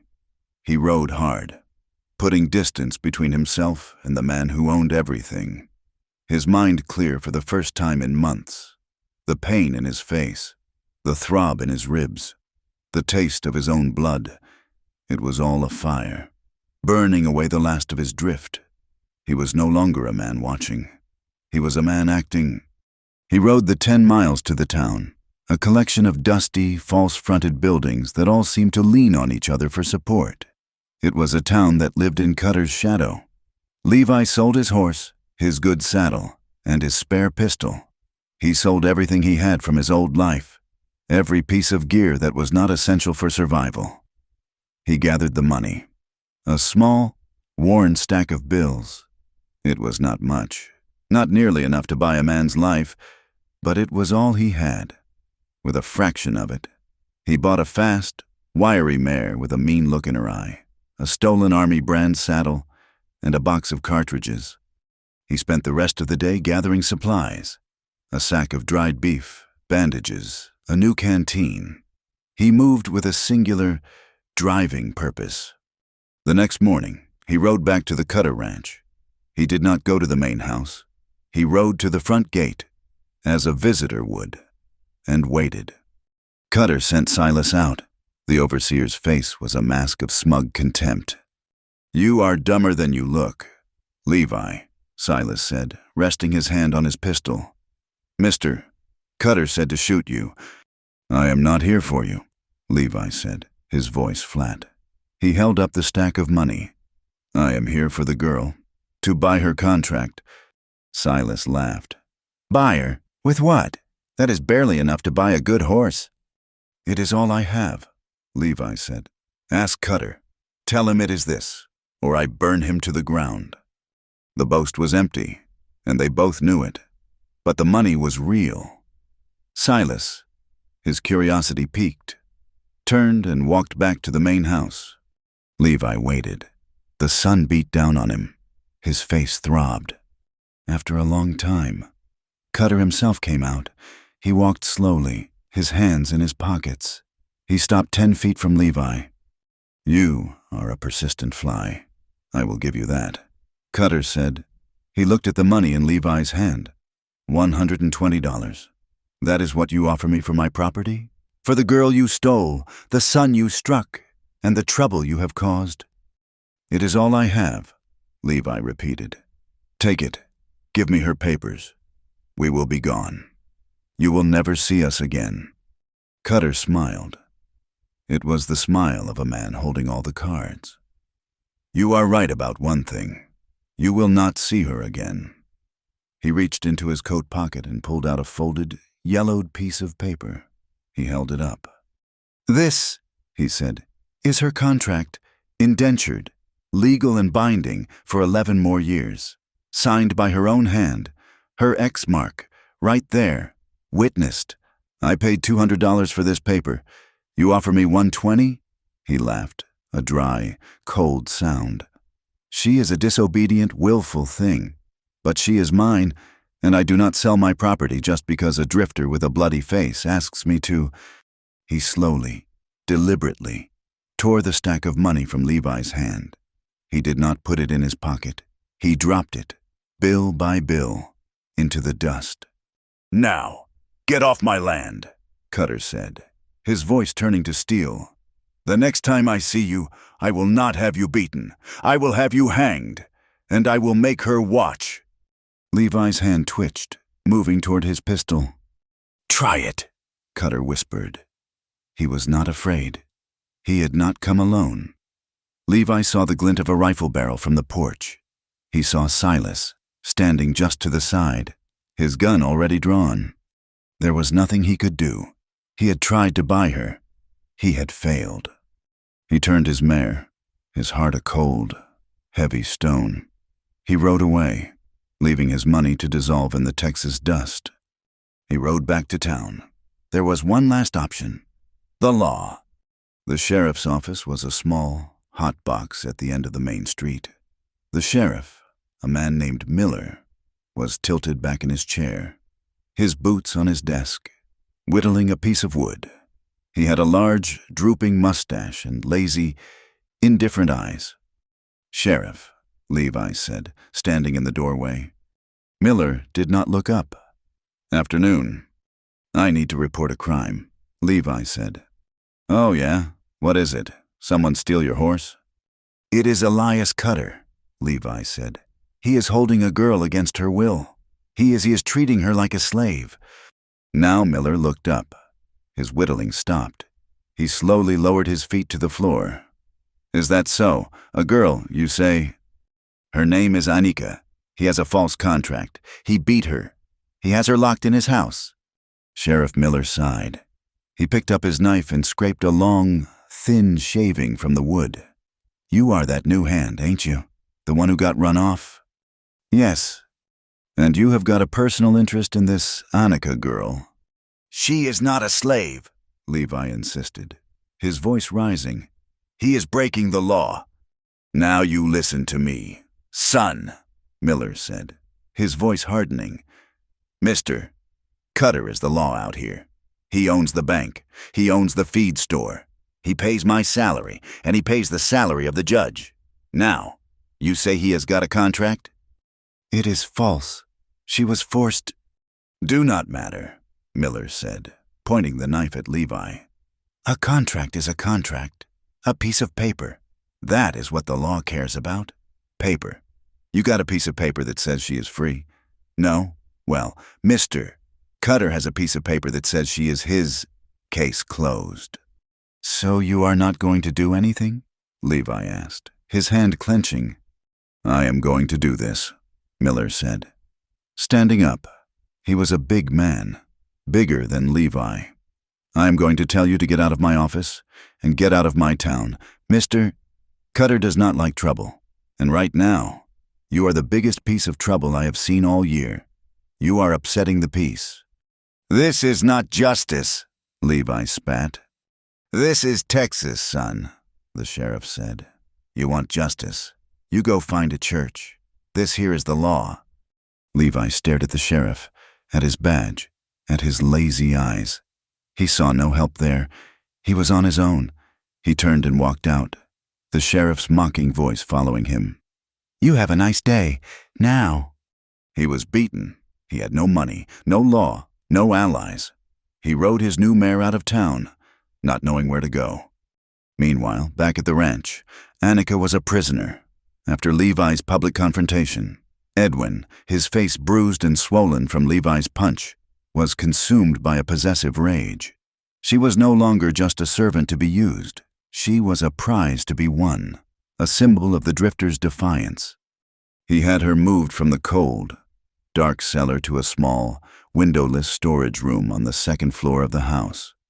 It was where his mother kept old linens, but it had a heavy door and a strong lock. Edwin kept the key in his own pocket. He would bring her food himself, scraps on a plate, a cup of water. He would open the door and just stare at her, his eyes full of a chilling, triumphant hatred. "He is gone, you know," Edwin told her, his voice a low sneer. He enjoyed watching her flinch. "He ran. He will not be back. No one is coming for you." She sat on a pile of old blankets, her back to the wall, and said nothing. She just watched him, her eyes dark and hollow, but not, he noted with frustration, entirely broken. One night, he came to her room, drunk. He was not carrying a plate of food. He unlocked the door and stepped inside. closing it behind him. "My father said I could have you," he slurred, fumbling with his belt. "He said you were mine to train." Annika scrambled to her feet. She backed against the far wall, her hands coming up. "Please," she whispered, her voice shaking. "Do not—" "Oh, I am going to," he said, lunging for her. "I am going to teach you what you are. You are his woman. You are my property." He grabbed her, his hands rough, tearing at the ragged shift she wore. She did not just cower. The weeks of secret hope, the feel of Levi's hand, his desperate kiss through the bars. It had fanned a spark. She fought. She screamed, a long, piercing sound. She clawed at his face, her nails digging deep. She bit his hand as he tried to cover her mouth. She kicked, her bare foot connecting with his shin. She was a wild thing, all teeth and nails, fighting not for her life, but for the one thing Levi had given her back, herself. Edwin, shocked by her fierce resistance, roared in pain and anger. He struck her, a hard, open-handed blow to the face that snapped her head back and sent her crumbling to the floor. He stood over her, breathing hard, his hand bleeding from her bite. He was furious, his desire soured by her defiance. He saw her on the floor, weeping, her body trembling, but she was still glaring at him, her eyes full of a pure, unadulterated hatred. He had beaten her, but he had not won. He kicked the wall in frustration. "You will stay in here until you rot," he spat, his voice shaking. "You will beg me. You will beg me for water, and I will let you die." He stormed out, slamming the door and locking it. Annika was left alone in the dark, her face stinging, her body bruised, but her spirit, though battered, was not conquered. She had fought. She had won. Levi, defeated, had ridden into the hills. He had no plan. He was just existing, his mind a numb fog of rage and despair. He camped for 2 days, his meager supplies dwindling, his shoulder wound from the beating aching with a deep, persistent throb. He had to find allies. He rode to the neighboring ranches, small spreads owned by men who were not rich, men who also struggled against the land. He knew a few of them, men he had served with, or at least drank with in town. The first, a man named Henshaw, listened to his story, his face grim. "Levi, I believe you," Henshaw said, leaning on his fence. "Cutter is a poison in this land. We all know it. But what can I do? He owns the water rights to the only creek in this valley. I cross him. He dries me out in a month. I have a wife and 2 sons. He looked away, ashamed. "I am sorry, I cannot help you." It was the same at the next ranch, and the next. They were good men, but they were trapped. They were afraid. They agreed Cutter's cruelty had gone too far, but they would not risk open war. They would not risk their families, their land. One man, a one-armed veteran named Silas, not to be confused with Cutter's overseer, listened to Levi's entire story. He nodded, his eyes sad. "I cannot give you men, son," he said. "I have got no one but myself. But—" he went into his small cabin and came back with a heavy box. "This is .44 caliber. For your pistol, I cannot fight him, but you can." He gave Levi the box of cartridges.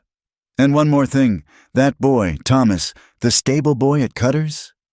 "I know him," Levi said. "He is my sister's boy. His PA died. Cutter took him on. The boy hates it there. Hates Cutter. Hates all of them. If you need a friend on the inside, he is one." It was a sliver of hope, a tiny, burning ember, a box of bullets and a boy's name. Levi rode back into the hills overlooking the Cutter ranch. He was a ghost, watching. He needed to know if she was alive. He needed to get a message to her. He found Martha. He waited for her. 2 nights later, by the creek where she gathered washing water. She nearly screamed when she saw him. A bloody, bearded figure emerging from the mesquite. "Hush, Martha," he said, his voice low. "I will not hurt you. I need to know. Annika, is she?" "She is alive," Martha whispered, her eyes wide with fear. "He has her locked in the old linen room. Edwin, he is a beast. He beat her, but she is alive. She is strong. That one." "Can you get to her?" Levi asked. "I am supposed to take her food, just bread and water. He does not let me speak to her." "Take her this," Levi said. He had nothing. He pulled the knife from his boot. It was the only thing he had left from his old life. "Give this to her. Tell her I am coming. Tell her to be ready." Martha looked at the knife, her eyes full of terror. "If they find me, they will kill me."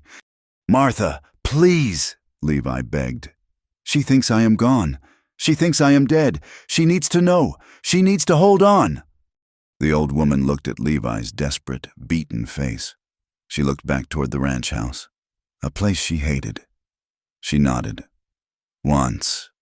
She took the knife and hid it in the folds of her apron. 2 days later, Levi was back at the creek. Martha came, her hands shaking. She was not carrying a knife. She was carrying a tiny scrap of gray cloth, torn from a shift. She sent this," Martha said, pressing it into his hand. "I could not stay. He was coming." Levi took the cloth. He waited until Martha was gone. Then he looked at it.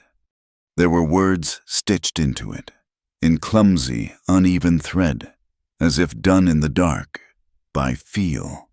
"I believe you." He closed his hand around the small piece of fabric, his vision blurred. She had his knife, and he had her faith. It was enough. He began to plot.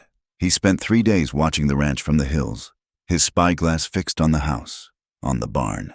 He learned the patrols. He saw Silas make his rounds at 9, at midnight, and at 3. He saw the house go dark, room by room. He knew he could not get her out through the front. He had to go in, and he needed a way out. He found the boy, Thomas. He found him at the edge of the property, mending a fence line, alone. "Thomas," Levi said, stepping out from the rocks. The boy jumped, his hammer falling. He saw Levi and his eyes went wide. "Mr. Levi, they said you were dead." "Not yet," Levi said. He knelt, so he was at the boy's eye level. "I need your help. Thomas." "Help? With what?" "I am coming for Anika. Tonight, I am going to take her away from here." The boy's face hardened. "Good. I hate them. Mr. Edwin, he is mean." "I know," Levi said. He gave the boy the last of his money, a handful of coins. "I need 2 things. I need the kitchen door to be unlocked tonight, the small one, at the back. Can you do that?" Thomas nodded. "I sweep the kitchen. I can do it. I can undo the latch." "Good. The second thing is harder. I need horses. 2, the fastest you have. Not your broken-down nags. I need good ones, saddled and ready." "They will see me," Thomas whispered. "Not if you put them in the barn. In the stalls at the far end. The ones I used. Tie them there, ready to run. Can you do that, Thomas? It is dangerous." The boy looked at the coins, then at Levi's face. He remembered the apple. He remembered Annika's small kindness. He nodded. "Yes, sir, I can do it." "After midnight," Levi said, "as soon as Silas makes his midnight round, be ready." The night came, and with it, the sky broke open. A storm, which had been brewing in the south for days, finally arrived. It was not just rain, it was a deluge. Thunder cracked so loud it shook the ground. Rain came down in black, driving sheets. The wind howled, and the yard turned to thick, black mud. It was a terrible night. It was a perfect night. At 1 in the morning, Levi moved. The storm was his cover. The thunder masked his sound. The rain made him invisible. He found the kitchen door. He put his hand on the latch. It was unlocked. Thomas had kept his word. He slipped inside the house. It was silent, save for the roar of the storm outside. He knew this house. He had worked here. He moved through the dark kitchen, past the pantry. He found the back stairs, the ones the servants used. He climbed, his boots caked in mud. making a soft, sucking sound on the wood. He froze, listened. Nothing. He reached the second floor. He knew the room. The linen closet. He moved down the dark hall. He heard a sound, a low, drunken snoring. It was coming from Edwin's room, 2 doors down. He reached the storage room. He put his hand on the doorknob. Locked. He pulled Annika's knife from his belt. It was not a lockpick, but it was strong steel. He jammed it into the space between the door and the frame, near the bolt. He put his shoulder into it and pushed, leveraging his weight. The old wood groaned. He pushed again, harder, using all his strength. With a sound like a pistol shot, the wood splintered. The lock gave way. The door swung open. He stepped inside, his pistol in his hand. "Annika!" It was pitch black. He heard a gasp and a small, sharp click. "It is me," he whispered. A small spark flowered in the dark, and a candle flame rose. She was there, huddled on the blankets, her hair matted, her face bruised. In one hand, she held the candle. In the other, she was holding his knife, pointed straight at his heart. She saw him, her face, thin and pale, collapsed in a wave of relief so profound it was almost grief. "Levi," she breathed. She was dressed in the same ragged shift. Her feet were bare. She looked weak, but her eyes were burning. She was waiting. He did not have time for words. He crossed the room, grabbed her hand. "Come on, we have to go, now!" He pulled her out of the room, into the hall. He kept the knife. She kept the candle. They moved down the hall.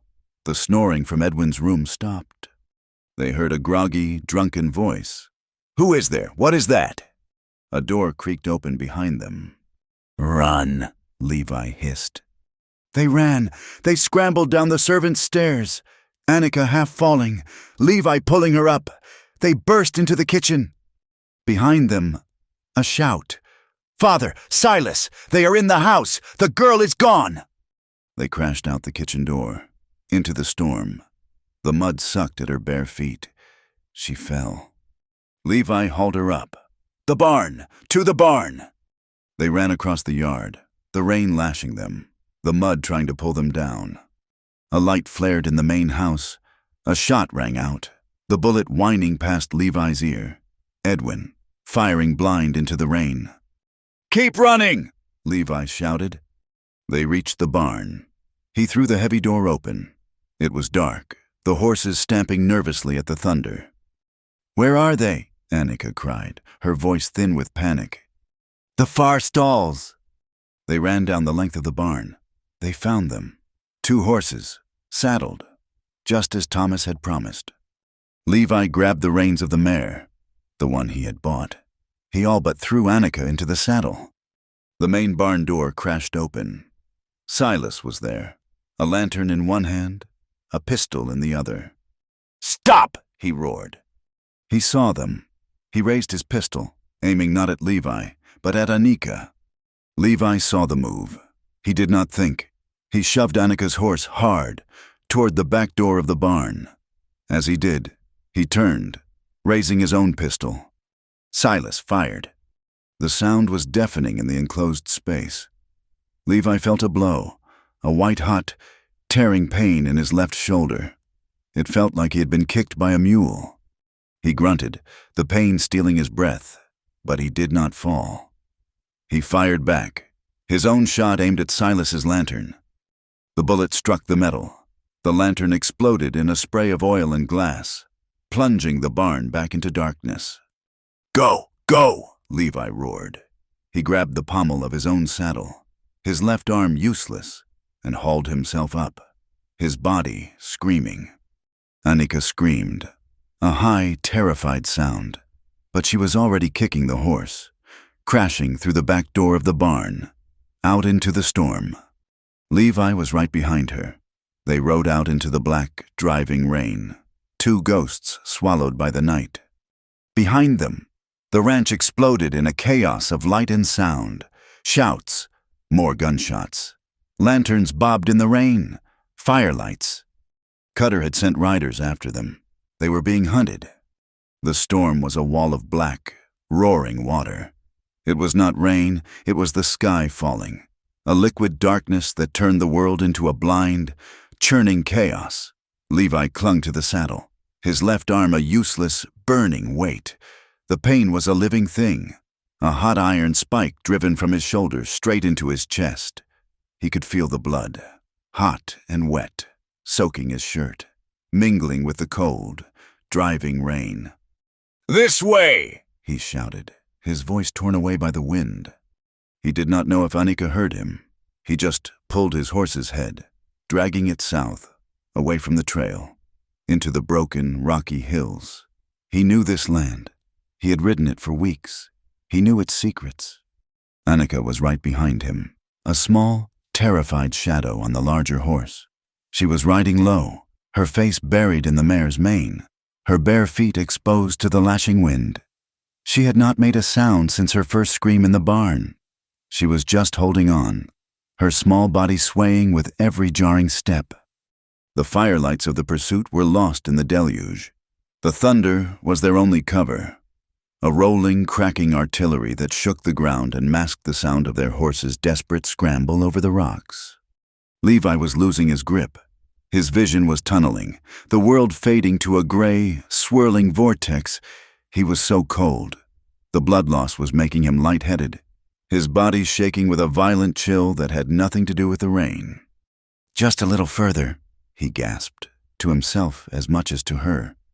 He saw it, a dark slit in the rock face, the entrance to a narrow, hidden canyon, a dry wash that was now running with water. It was barely wide enough for a horse. "In here!" he yelled. He spurred his horse into the gap.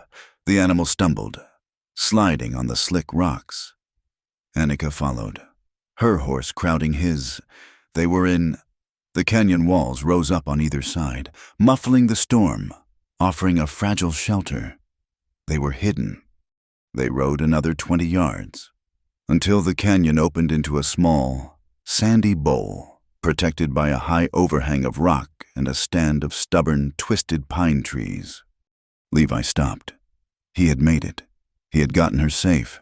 He tried to dismount, but his body would not obey. His legs were numb.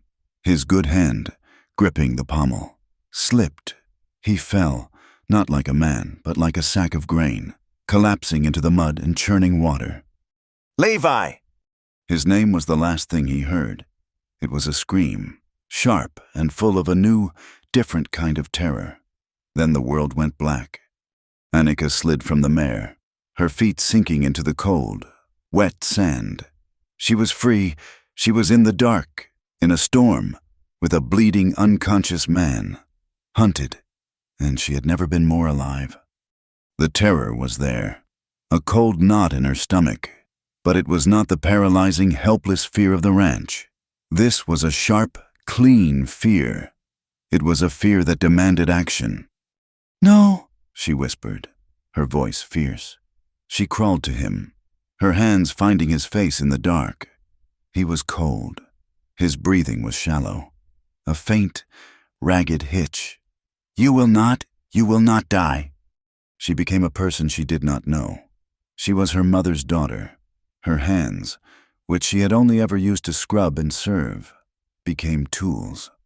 She pulled him, her small body straining, dragging him by his good arm out of the running water, under the shelter of the rock overhang. It was drier here. She got him onto his back. The thunder cracked, and in the brief, flickering flash of lightning, she saw the wound. It was a dark, bloody ruin, a hole in his shoulder, sluggishly pumping blood. She tore a long, wide strip from the hem of her ragged shift. She had to stop the bleeding.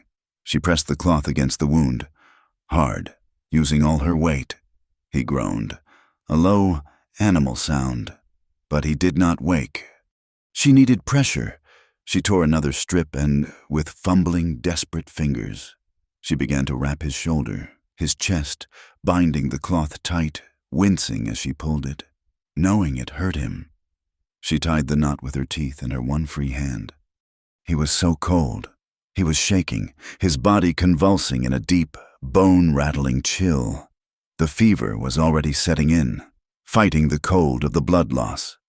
"Warm," she whispered, her mind racing. She could not start a fire. The wood was soaked. The smoke would be a beacon. She looked at her horse, then at his. She ran to them, untied the bedrolls from the saddles. She covered him with his own, then hers. It was not enough. His shivers did not stop. She looked at him, lying in the mud, her savior, the only man who had ever looked at her like she was a person. He was dying. She made a choice. It was not a choice of fear or of submission. It was a choice of life. She lay down beside him, her back against the cold, damp stone. She pushed herself against his good side, her small, thin body pressing into his. She wrapped her arms around his waist, pulling him close, her face buried in his chest. She spread the bedrolls over both of them, creating a small, shared pocket of existence. She gave him her warmth. She held him, her body trembling against his, her own cold mixing with his feverish heat. The storm raged around them, a symphony of lightning and cracking thunder. For the first time in her life, she was close to a man, her body pressed against his, not in terror, but in a fierce, desperate, and absolute trust. She was not Annika the slave girl. She was Annika, the woman, and she was fighting. She held him through the night, her whispered promises lost in the wind, a guardian against the dark. Levi woke to pain. It was a dull, throbbing universe, but he was not cold. He was warm. The air was still, and it smelled of wet pine and smoke. He opened his eyes. The world was a blur. He was lying on his back. The storm was over. The sky above the canyon rim was a pale, washed-out gray. He turned his head. Annika was sitting a few feet away, beside a small, almost smokeless fire. She was feeding it with twigs, her movements slow, deliberate. She had found a dry patch of wood under a fallen log. She was wearing his dry shirt, the one from his saddlebag. It was huge on her, the sleeves rolled up a dozen times. Her torn shift was drying on a rock near the fire. She was singing. It was not a song, not really. It was a low, broken hum, a melody that rose and fell like a bird with a broken wing. It was a childhood sound, a half-remembered tune, the song of a girl who used to have a mother who braided her hair. Levi watched her, the sight of her, the sound of her, the small, brave fire it broke him, the wall he had built around his heart, the one the war had started and the hard years had finished, crumbled to dust. He wept. It was not a loud sound. It was a silent, racking sob, his good shoulder shaking. He wept for the boy in Tennessee, for the man he had been, and for the sheer, impossible miracle of this girl, singing by a fire. She heard him, her head snapped up, the song dying in her throat. She saw him, awake, his eyes open, tears tracing paths through the blood and grime on his face. She scrambled to him, her eyes wide. "You are awake. I did not know. The fever. You were so cold." "You," he rasped, his throat dry. "You stayed." I made soup," she said, her voice frantic, pointing to a small, stolen pot from the ranch. "I found roots, and I have water. You need to drink." She helped him sit up, her hands surprisingly strong. He leaned against the rock wall, his head spinning. She brought him the canteen, and he drank. The water was clean, cold. She looked at him, her face a mess of relief and fear. "Your shoulder. I bound it. I do not know if I did it right." "You did right," he said, his voice thick. He looked at her, really looked at her. She was thin, bruised, and wearing his shirt, and she was the most beautiful thing he had ever seen. She saw the way he was looking at her. She saw no ownership, no hunger. She saw wonder. She sat back on her heels, her hands twisting in her lap. "No one," she said, her voice so quiet he had to lean in. No one has ever looked at me like that. He waited. She looked at the fire. All my life men have looked, Mr. Cutter, Silas, Edwin, even the men in the caravan. They look at me like a thing, a horse to be bought, or a tool to be used, something they can take. No one has ever looked at me like I was more than what they took. She looked back at him, her eyes shining in the dawn light. You look at me like I am me. He reached out his good hand, his fingers grazing her cheek. She did not flinch. She leaned into his touch, her eyes closing. You are, he whispered. You are everything, Annika. Their peace lasted an hour, just long enough for him to drink the thin, bitter broth she made, just long enough for the sun to clear the canyon rim. And then they heard it. A shout from high up on the ridge. Down there, I see smoke! Annika's head snapped up, her face draining of all color. Levi swore, low and vicious. He grabbed his pistol, tried to push himself to his feet. The world spun. He fell back, his wounded shoulder screaming. He was weak, dizzy, and in no shape to ride, let alone fight. They found us, Annika whispered, her voice hollow. Silas, Levi spat, recognizing the voice. He heard horses scrambling on the rocks above. They would be down in minutes. They were trapped. Levi looked at Annika. He looked at the horses, his own and the fast mare she had ridden. He made his choice. Get your horse, he commanded, his voice suddenly hard, cold. What? No, I am not leaving you. You are, he said, pushing himself up onto one elbow. He grabbed her arm with his good hand, his grip tight. Listen to me. This was not for nothing. You are not going back. You are going to live. No, we can fight! I cannot ride, he roared, the sound echoing in the small space. I am shot. I will slow you down. They will catch us both. This is the only way.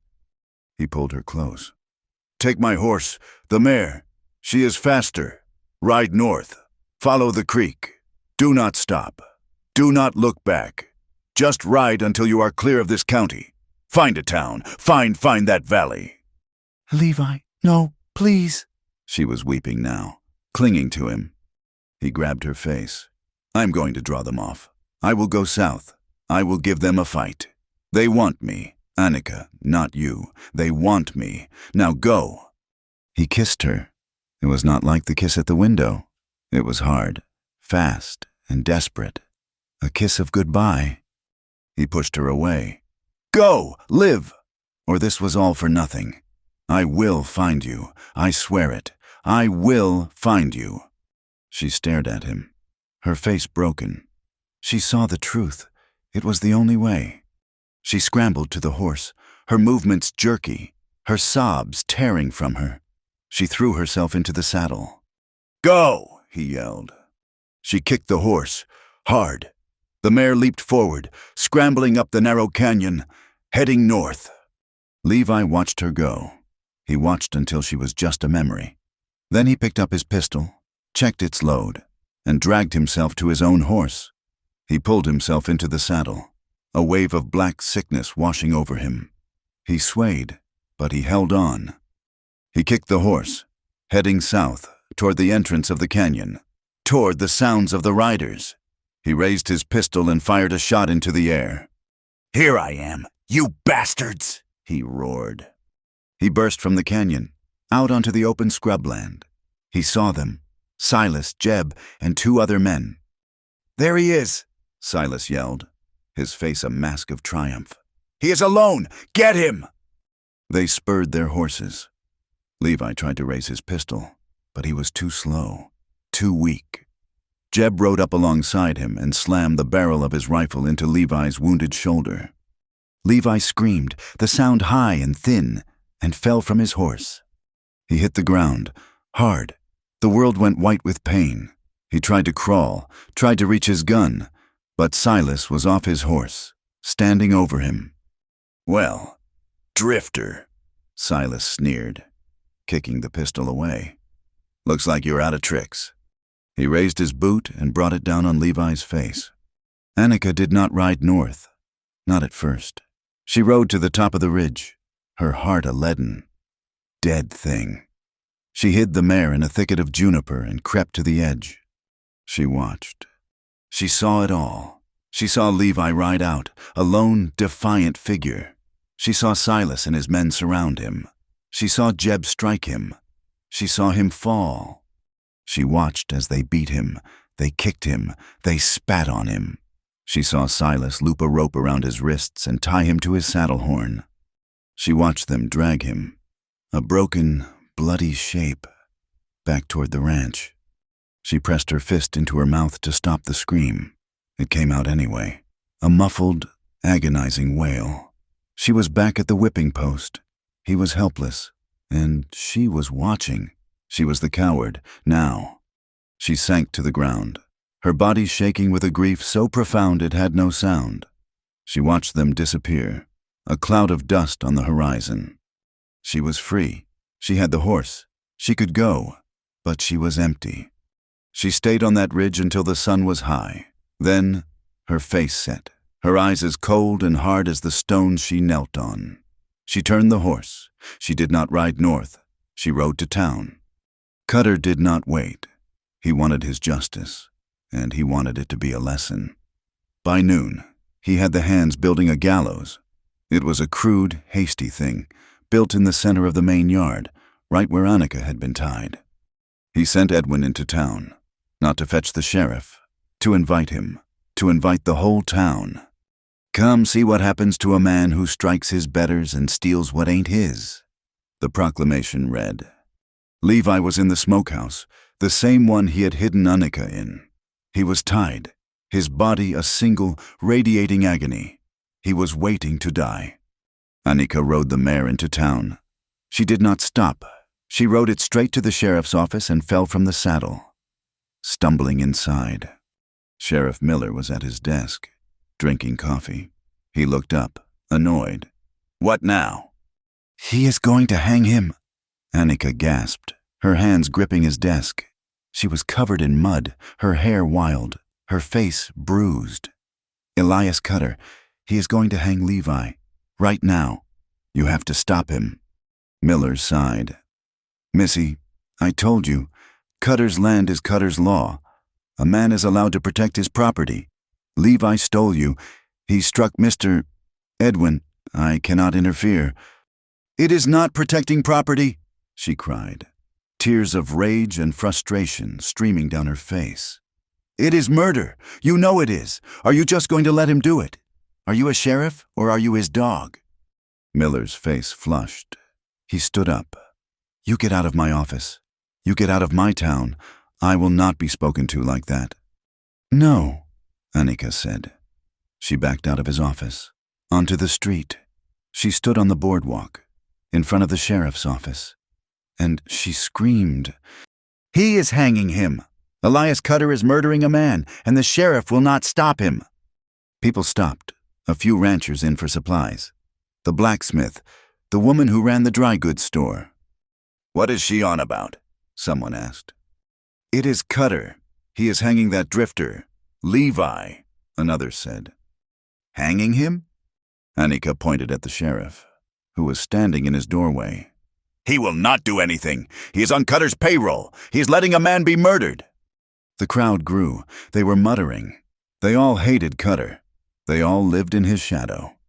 A large man, his face and arms dark with soot, stepped forward from the blacksmith's shop. His name was Isaac.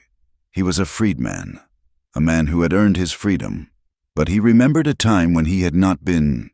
"She is telling the truth," Isaac said, his voice a low boom. Miller's eyes narrowed.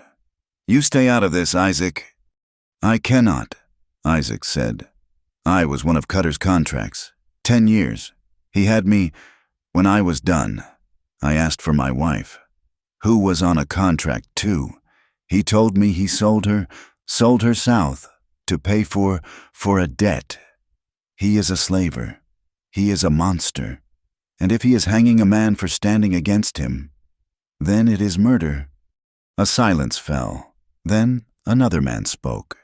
He dried up my creek, just like Henshaw said, forced me to sell my land to him for pennies.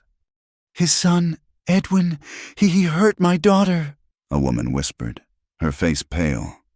His men beat me when I would not sell him my grain. It was a flood. The years of quiet, fearful resentment burst open. The crowd was no longer a collection of individuals. It was a mob.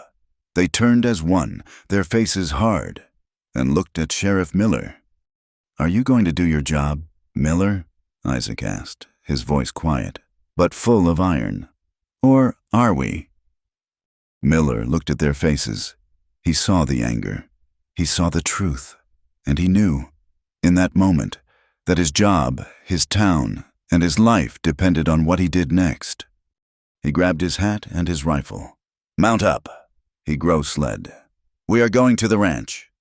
They arrived in a cloud of dust, a posse of farmers, shopkeepers, and one brave blacksmith, led by a sheriff who had finally been forced to choose. They were just in time. The entire ranch was assembled. Levi was standing on the gallows, his hands tied, the thick, rough noose already around his neck. His face was a swollen, unrecognizable mask of blood and bruises, but his back was straight.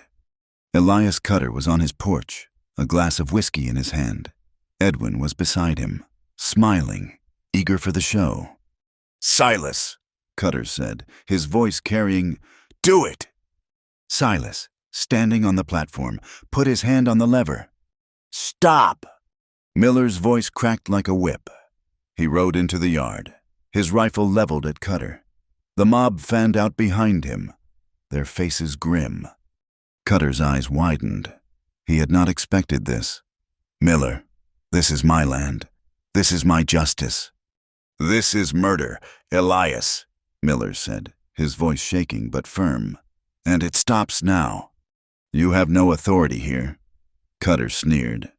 Miller looked at Levi, at the noose. He looked at Silas, his hand on the lever. He did not have time to argue. He raised his rifle and fired. The shot did not hit a man. It hit the rope, 6 inches above Levi's head. The thick hemp, stretched taut, snapped. Levi fell, collapsing onto the platform, gasping, his hands still tied, the severed noose still around his neck. Annika screamed, a sound of pure relief, and slid from her horse, running toward him. Edwin, in a blind panic, drew his pistol. "Get back!" He never got the shot off. Isaac was on him, his massive hands grabbing the boy, lifting him from the porch and throwing him into the mud. Cutter stood, his face white with rage. "I will have your badge. Miller, I will ruin all of you." "Arrest him," Isaac said, his voice calm. Sheriff Miller dismounted. He walked up the steps, his pistol in his hand. "Elias Cutter, you are under arrest for the attempted murder of Levi Johnson." "Edwin Cutter, you are under arrest for assault." He pulled the cuffs from his belt. For the first time, Elias Cutter looked afraid. Annika was on the platform, her small, stolen knife in her hand, sawing at the ropes on Levi's wrists. He was alive. He was breathing. She cut him free and he pulled her close, his good arm wrapping around her, his face buried in her hair. They just held each other, two broken, breathing people in the middle of a war. Later, after Cutter and his son were in chains, after the yard was quiet, Sheriff Miller approached them. He looked tired. "Levi," he said, "you are a free man." He looked at Annika, and his face was full of pity and frustration. "Miss, I am sorry. The arrest it is for the hanging. The assault. But that contract, it is still paper. It is still in his office. With Cutter in jail. His property, his estate, you are just reassigned." He shuffled his feet. "Legally, you are still not free." Annika's world, which had just become so bright, went gray. She was still property. Levi, his body screaming, his face a ruin, pushed himself to his feet. He stood in front of the sheriff. He was not a drifter. He was not a coward. He stood tall. He looked at Annika, at her face, her eyes wide with a new, hollow despair. He took her hand. He turned back to Miller. "Then bind her to me," he said, his voice rough but clear, carrying for all the yard to hear. "Not in chains," he said, his grip tightening on her hand. "In name." Months passed. The trial of Elias Cutter and his son was the talk of the county. It was not a simple affair. Cutter had money, and money had a long reach, even from a jail cell. But the town had spoken. Isaac, the blacksmith, stood before the judge, and his voice, deep and steady, did not waver. He spoke of his wife, sold away. Then Martha, her hands trembling, spoke of the fear, the hunger, the casual cruelty. One by one, others came. Men Cutter had ruined, women he had terrorized. And then Annika spoke. She stood in the small, hot courtroom, her hands clasped in front of her. She was not dressed in her gray shift, but in a simple calico dress bought with a collection taken by the women in town. She did not weep. She did not shout. She just told the truth. She spoke of the ledger. She spoke of the beatings. She spoke of the windowless room. She spoke of Sarah, the girl who had run. Her voice was quiet, but it filled the room. Cutter was found guilty, not of slaving, as the law was too murky on that, the contracts too ironclad, but of the attempted murder of Levi Johnson, of assault, and of a half-dozen other crimes the town finally had the courage to name. His lands were seized by the bank, his power broken.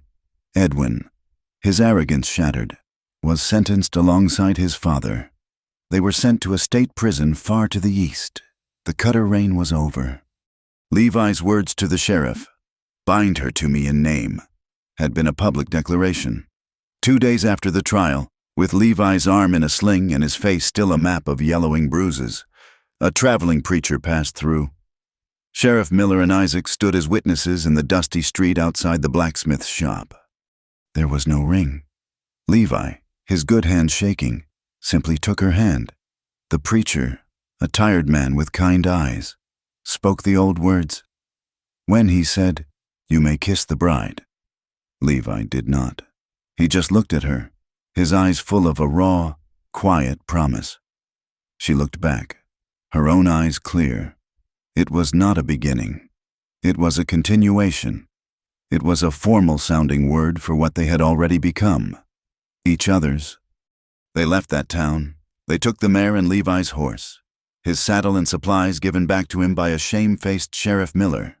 They rode north, into the hills, far from the flat, dusty plain that held so many ghosts. They rode for a week, until they found the place Levi had spoken of. Not the valley in Oregon, that was a dream for another life, but a small, forgotten homestead tucked into a fold of the hills, by a creek that ran clear and cold. The cabin was a ruin. The roof was half gone, the door just a single, warped plank. But the stone fireplace was solid, and the land was good, and no one owned it but the sky. They worked. They were quiet. They were poor, but they were free. The first month was hard. Levi's shoulder was slow to heal. He was a one-armed man, and the work required two. He taught Annika to shoot his pistol, her hands trembling as she held the heavy, blue steel. She learned to set snares, and they ate rabbit and wild turkey. He worked with his good arm, felling small trees, chinking the log walls with mud and grass against the coming cold. Annika, who had only ever worked under the threat of a blow, now worked with a fierce, possessive energy. This was hers. She gathered stones from the creek to rebuild the porch. She found wild herbs, the ones she had used on him in the canyon, and hung them to dry. She scrubbed the cabin floor, not as a servant, but as an owner. The land was still cruel. A dry spell withered their first attempt at a garden. A wolf took a deer Levi had been tracking for 2 days. But the cruelty of the land was clean. It was not the cruelty of men, it was honest. He taught her to ride, not just to sit on a horse, but to truly ride. She was afraid at first, The horse represented power, and power had always been used against her. "He knows you are scared," Levi told her, his voice quiet, his hand on the mare's neck. "He can feel it. You have to tell him you're the boss, not with a whip, but with your hands, with your heart." She tried. For days, the mare was stubborn, but Anika was more stubborn. One evening, as the sun was setting, turning the hills a deep, bruised purple, Levi watched from the cabin door. He saw her, her back straight, her hands light on the reins. She was not just riding. She was flying. She urged the mare into a canter, and then a run. Her black hair, now long and loose, streaming behind her, and she laughed. It was not the small, secret laugh he had heard with the colt. It was not the hesitant smile she had given him over the book. It was a loud, open-throated sound of pure, unbridled joy. It was the sound of a chain breaking. It was the sound of her soul taking its first free breath. Levi leaned his head against the rough wood of the doorframe, and he smiled. Her scars began to fade. The ones on her wrists, from Silas's grip, became thin, white lines. The bruises on her face disappeared, leaving her skin clear and, he noticed, touched by the sun. The scars on her back, though, remained. They were deep, permanent ridges, a testament to Cutter's cruelty. The first time he saw them, in the full light of the sun as she was washing in the creek, his gut had clenched. He had felt that old, familiar rage, the shame of his own helplessness. He had walked to her, and she tensed, instinctively moving to cover herself. He stopped. He did not touch her.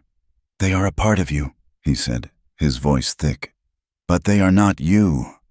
Later, when the nights grew cold, she would let him tend to them. He would rub salve, the same kind Martha had made, into the raised, hard tissue. His touch was not one of pity. It was a slow, patient, reverent act. He was tending to the history of the woman he loved, and slowly, under his hands, she learned that a man's touch could be a prayer, not a claim. She had nightmares. She would wake, screaming, her hands flailing, her eyes wide with the terror of the smokehouse, the linen room, the whip. She would see Edwin's face, or Silas's. Levi would not try to quiet her. He would just light the candle, sit with her, his solid presence a wall against the dark. He would wait until her breathing slowed, and her eyes focused, and she saw him. "I am here," he would say, every time. "I know," she would whisper, and she would take his hand, holding it until the dawn. As she healed, she began to think of the others, of Martha, of the young girls still trapped, not by Cutter, but by the system. The ranch had been broken up, sold at auction, but the indentured laborers had just been passed on, reassigned. "They are not free, Levi," she said one night, her face hard in the firelight. "We are free, but they are not." She had the McGuffey's reader. She had read it cover to cover until the pages were soft as cloth. She had Levi teach her to write. Her fingers, so used to hard labor, slowly learning the graceful, difficult shapes of letters. They rode to town. They found Martha, who was now working at the dry goods store, sweeping floors for pennies. They found Thomas, the boy, who was working for Isaac at the smithy. Anika sat with them, and she wrote. She wrote letters to judges in Austin. She wrote letters to abolitionist societies in the North, names she got from a tattered newspaper. Her writing was simple, her spelling poor, but her words were powerful. "I was a slave girl. His name was Elias Cutter. He is in your prison, but his work goes on. There are other women. Their names are Martha. Their names are Sarah. They are still owned. This is not justice." She became a voice for the voiceless. She, who had been silent for so long, now spoke with the force of a storm. She and Levi rode to other ranches, finding women who had been sold, collecting their stories. She was no longer just a survivor. She was a warrior, her words her only weapon. One evening, months later, winter had settled deep in the hills. The snow was thick outside, the world silent and white. The cabin was warm, the fire crackling. Levi was oiling his rifle, the smell sharp and clean. Annika was sitting on the hearth, her head bent over a piece of sewing. He watched her, the firelight catching the red highlights in her dark, long hair. She was stitching something. It was not a patch for his shirt. It was not a blanket. It was a small, square piece of gray cloth, the same color as her old shift. She was using bright yellow thread. He set the rifle down and walked over to her. He knelt beside her. "What are you making?" he asked, his voice quiet. She finished a stitch and held it up. It was a simple, clumsy, almost childish drawing, stitched in the yellow thread. It was a circle, with 2 dots for eyes and a wide, upturned line for a mouth. It was a smiley face. He stared at it, his heart catching in his throat. He remembered her fleeting smile at the Colt. He remembered her slow, hesitant smile over the book. "I thought," she said, her own lips curving into a soft, easy smile, "that you should have one, so you do not forget why you came for me." He reached out, his rough thumb tracing the stitched line. He felt the tears well in his eyes, but he did not look away. "I remember," he said, his voice thick. "I remember, and I would do it all again. Annika, 1,000 times." He took the small piece of cloth from her, and he held it as if it were the most valuable thing on earth.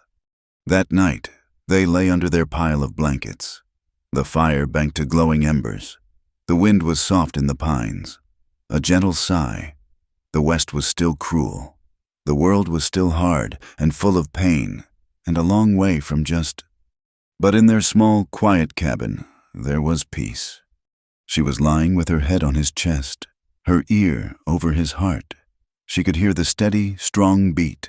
His fingers were laced with hers, his good hand, calloused and strong, holding her. She was not afraid. She was not a slave. She was not a victim. She was home. And somewhere in that quiet world, in the warmth of the man who had risked his life to see it, she smiled again. Thank you for listening to this story. We would love to connect with you, so please comment with where you are listening from. Be sure to subscribe to the From Wild West channel and share your thoughts.